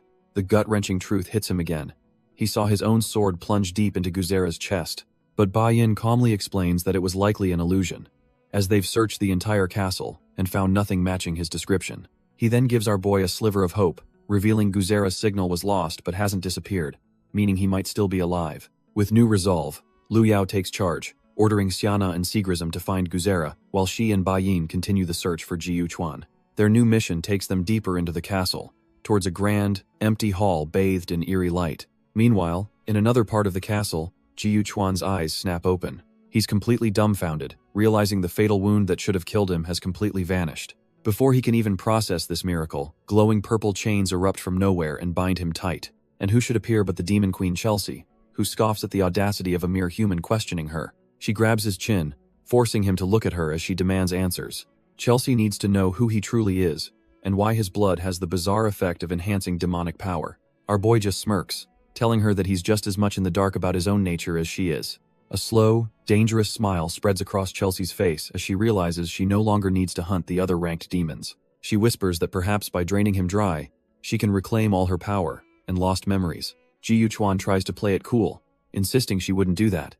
But the sweat on his brow tells a different story. Chelsea asks if he really trusts her that much, but our boy clarifies it's not the rank 1 demon he trusts. He explains his faith is in the Chelsea who forged a contract with him, the one he considers a comrade. His words hit their mark, and the purple chains binding him instantly shatter and whip away. Suddenly, Chelsea cries out in shock as she feels her own power rapidly fading from her body. Jiyu Chuan smirks, realizing the power-up from his blood was temporary, and teases that he prefers her this way. She gets annoyed and lunges for him, demanding more blood, but he gently stops her as a strange energy glows between them. He watches the glowing patterns on their hands, realizing this must be the true bond of their contract finally forming. With their pact solidified, he notes they still haven't found Mordak's true form, leaving Chelsea speechless. They then notice the sunrise, realizing with a grim certainty that they've been played and trapped in this illusion all night. At that exact moment, Mordak collapses in agony as his grand illusion finally begins to crumble. As the illusion shatters, a weakened Mordak reassures his subordinate Osha that he's all right, though he's clearly shaken. He clutches his throat, realizing with dread that Chelsea's power surge was real, making him question if Jiyu Chuan played him for a fool. Meanwhile, in a grotesque, slime-covered cathedral, Lu Yao and Ba Yin have finally tracked down Mordak's real-world hideout. Ba Yin's hexagonal shield easily deflects the disgusting goo as they approach their target's nest. With a grim look, Lu Yao pulls the pin on a special containment grenade, ready to flush the demon out. She hurls the device with all her might, aiming it directly at the heart of the corruption. The grenade detonates, unleashing a massive cloud of purifying gas that fills the entire chamber. Through the swirling mist, a lone, shadowy red figure is revealed, its cover completely blown. Lu Yao wastes no time, shouting for Ba Yin to get ready for a fight now that their real enemy is exposed. But before they can even make a move, a vicious slash of purple energy rips through the gas. Ba Yin screams for his boss to get down, throwing up a defensive barrier in the nick of time. The psychic blast slams into his shield, erupting in a blinding explosion of power. Coughing, Lu Yao tries to get her bearings, the air thick with smoke and residual energy. From the shadows, Mordak emerges in a new, monstrous form, wondering what kind of psychic power is this intense. But Ba Yin recognizes that energy signature anywhere he realizes with a shock that it's none other than Jiyu Chuan. And right on cue, our boy strolls out of the smoke, a terrifying demonic aura flaring behind him like a god of death. He just smirks at the chaos, looking completely unimpressed by the whole situation. With a casual flick of his scythe, he asks if their welcome had to be quite so explosive. Jiyu Chuan is silently impressed, realizing Ba Yin was hiding his true strength, while also feeling his own power surge from his new contract.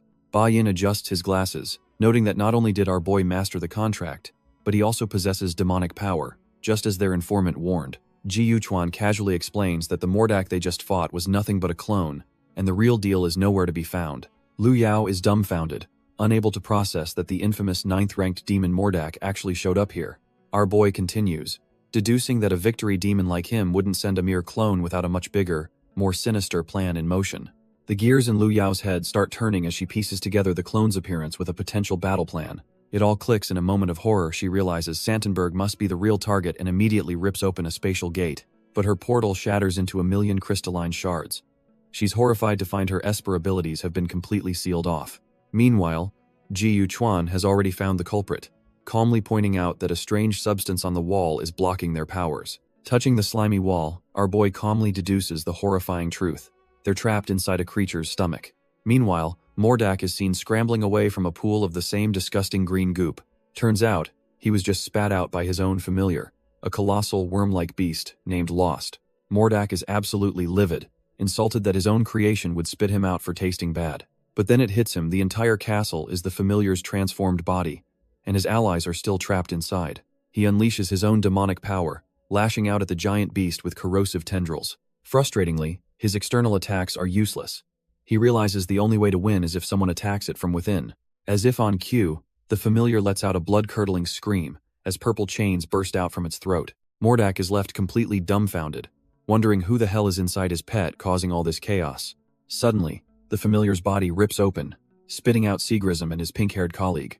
The pink-haired demon is just relieved to see Mordak alive, congratulating him on a job well done. Mordak, covered in slime, goes for a dramatic reunion hug, but she shoves him away, telling him he stinks. She thanks him, explaining that if it weren't for him, she and Sigrism would still be trapped in an illusion. Mordak is completely lost, asking if they were the ones who attacked the beast from the inside. She shakes her head, revealing the true hero of the hour was none other than Ji Yuchuan. Turns out, our boy knew the creature's guts were its weak point and waited for the perfect moment to strike, forcing it to vomit everyone out.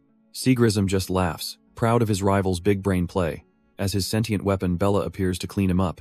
But Ji Yuchuan cuts the celebration short, reminding them that Mordak is still out there, and his little demon queen is ready to tear him to shreds. Meanwhile, in a desolate wasteland, the plant demon Osha seems to be having second thoughts about their plan. But a mysterious, elf-like demon lord reassures her, telling her she's absolutely doing the right thing. With a sinister smile, he reveals his true goal: to transform this entire area into a paradise for demons. The scene cuts to a shadowy figure, who smugly thinks that his messenger should have already delivered his twisted proposal. The demon lord then lays out the sick ultimatum he's given the humans. Will they sacrifice themselves? Or will they sacrifice these poor souls? He then unleashes his pawns, a massive horde of zombie-like civilians, marching toward their doom. As the horde approaches a massive city wall, the lookouts spot the incoming disaster and immediately raise the alarm. The city's guards scramble into position, completely baffled by the sight of a civilian army at their gates. The crowd erupts, screaming to be let inside, demanding freedom and equality, all while being used as cannon fodder.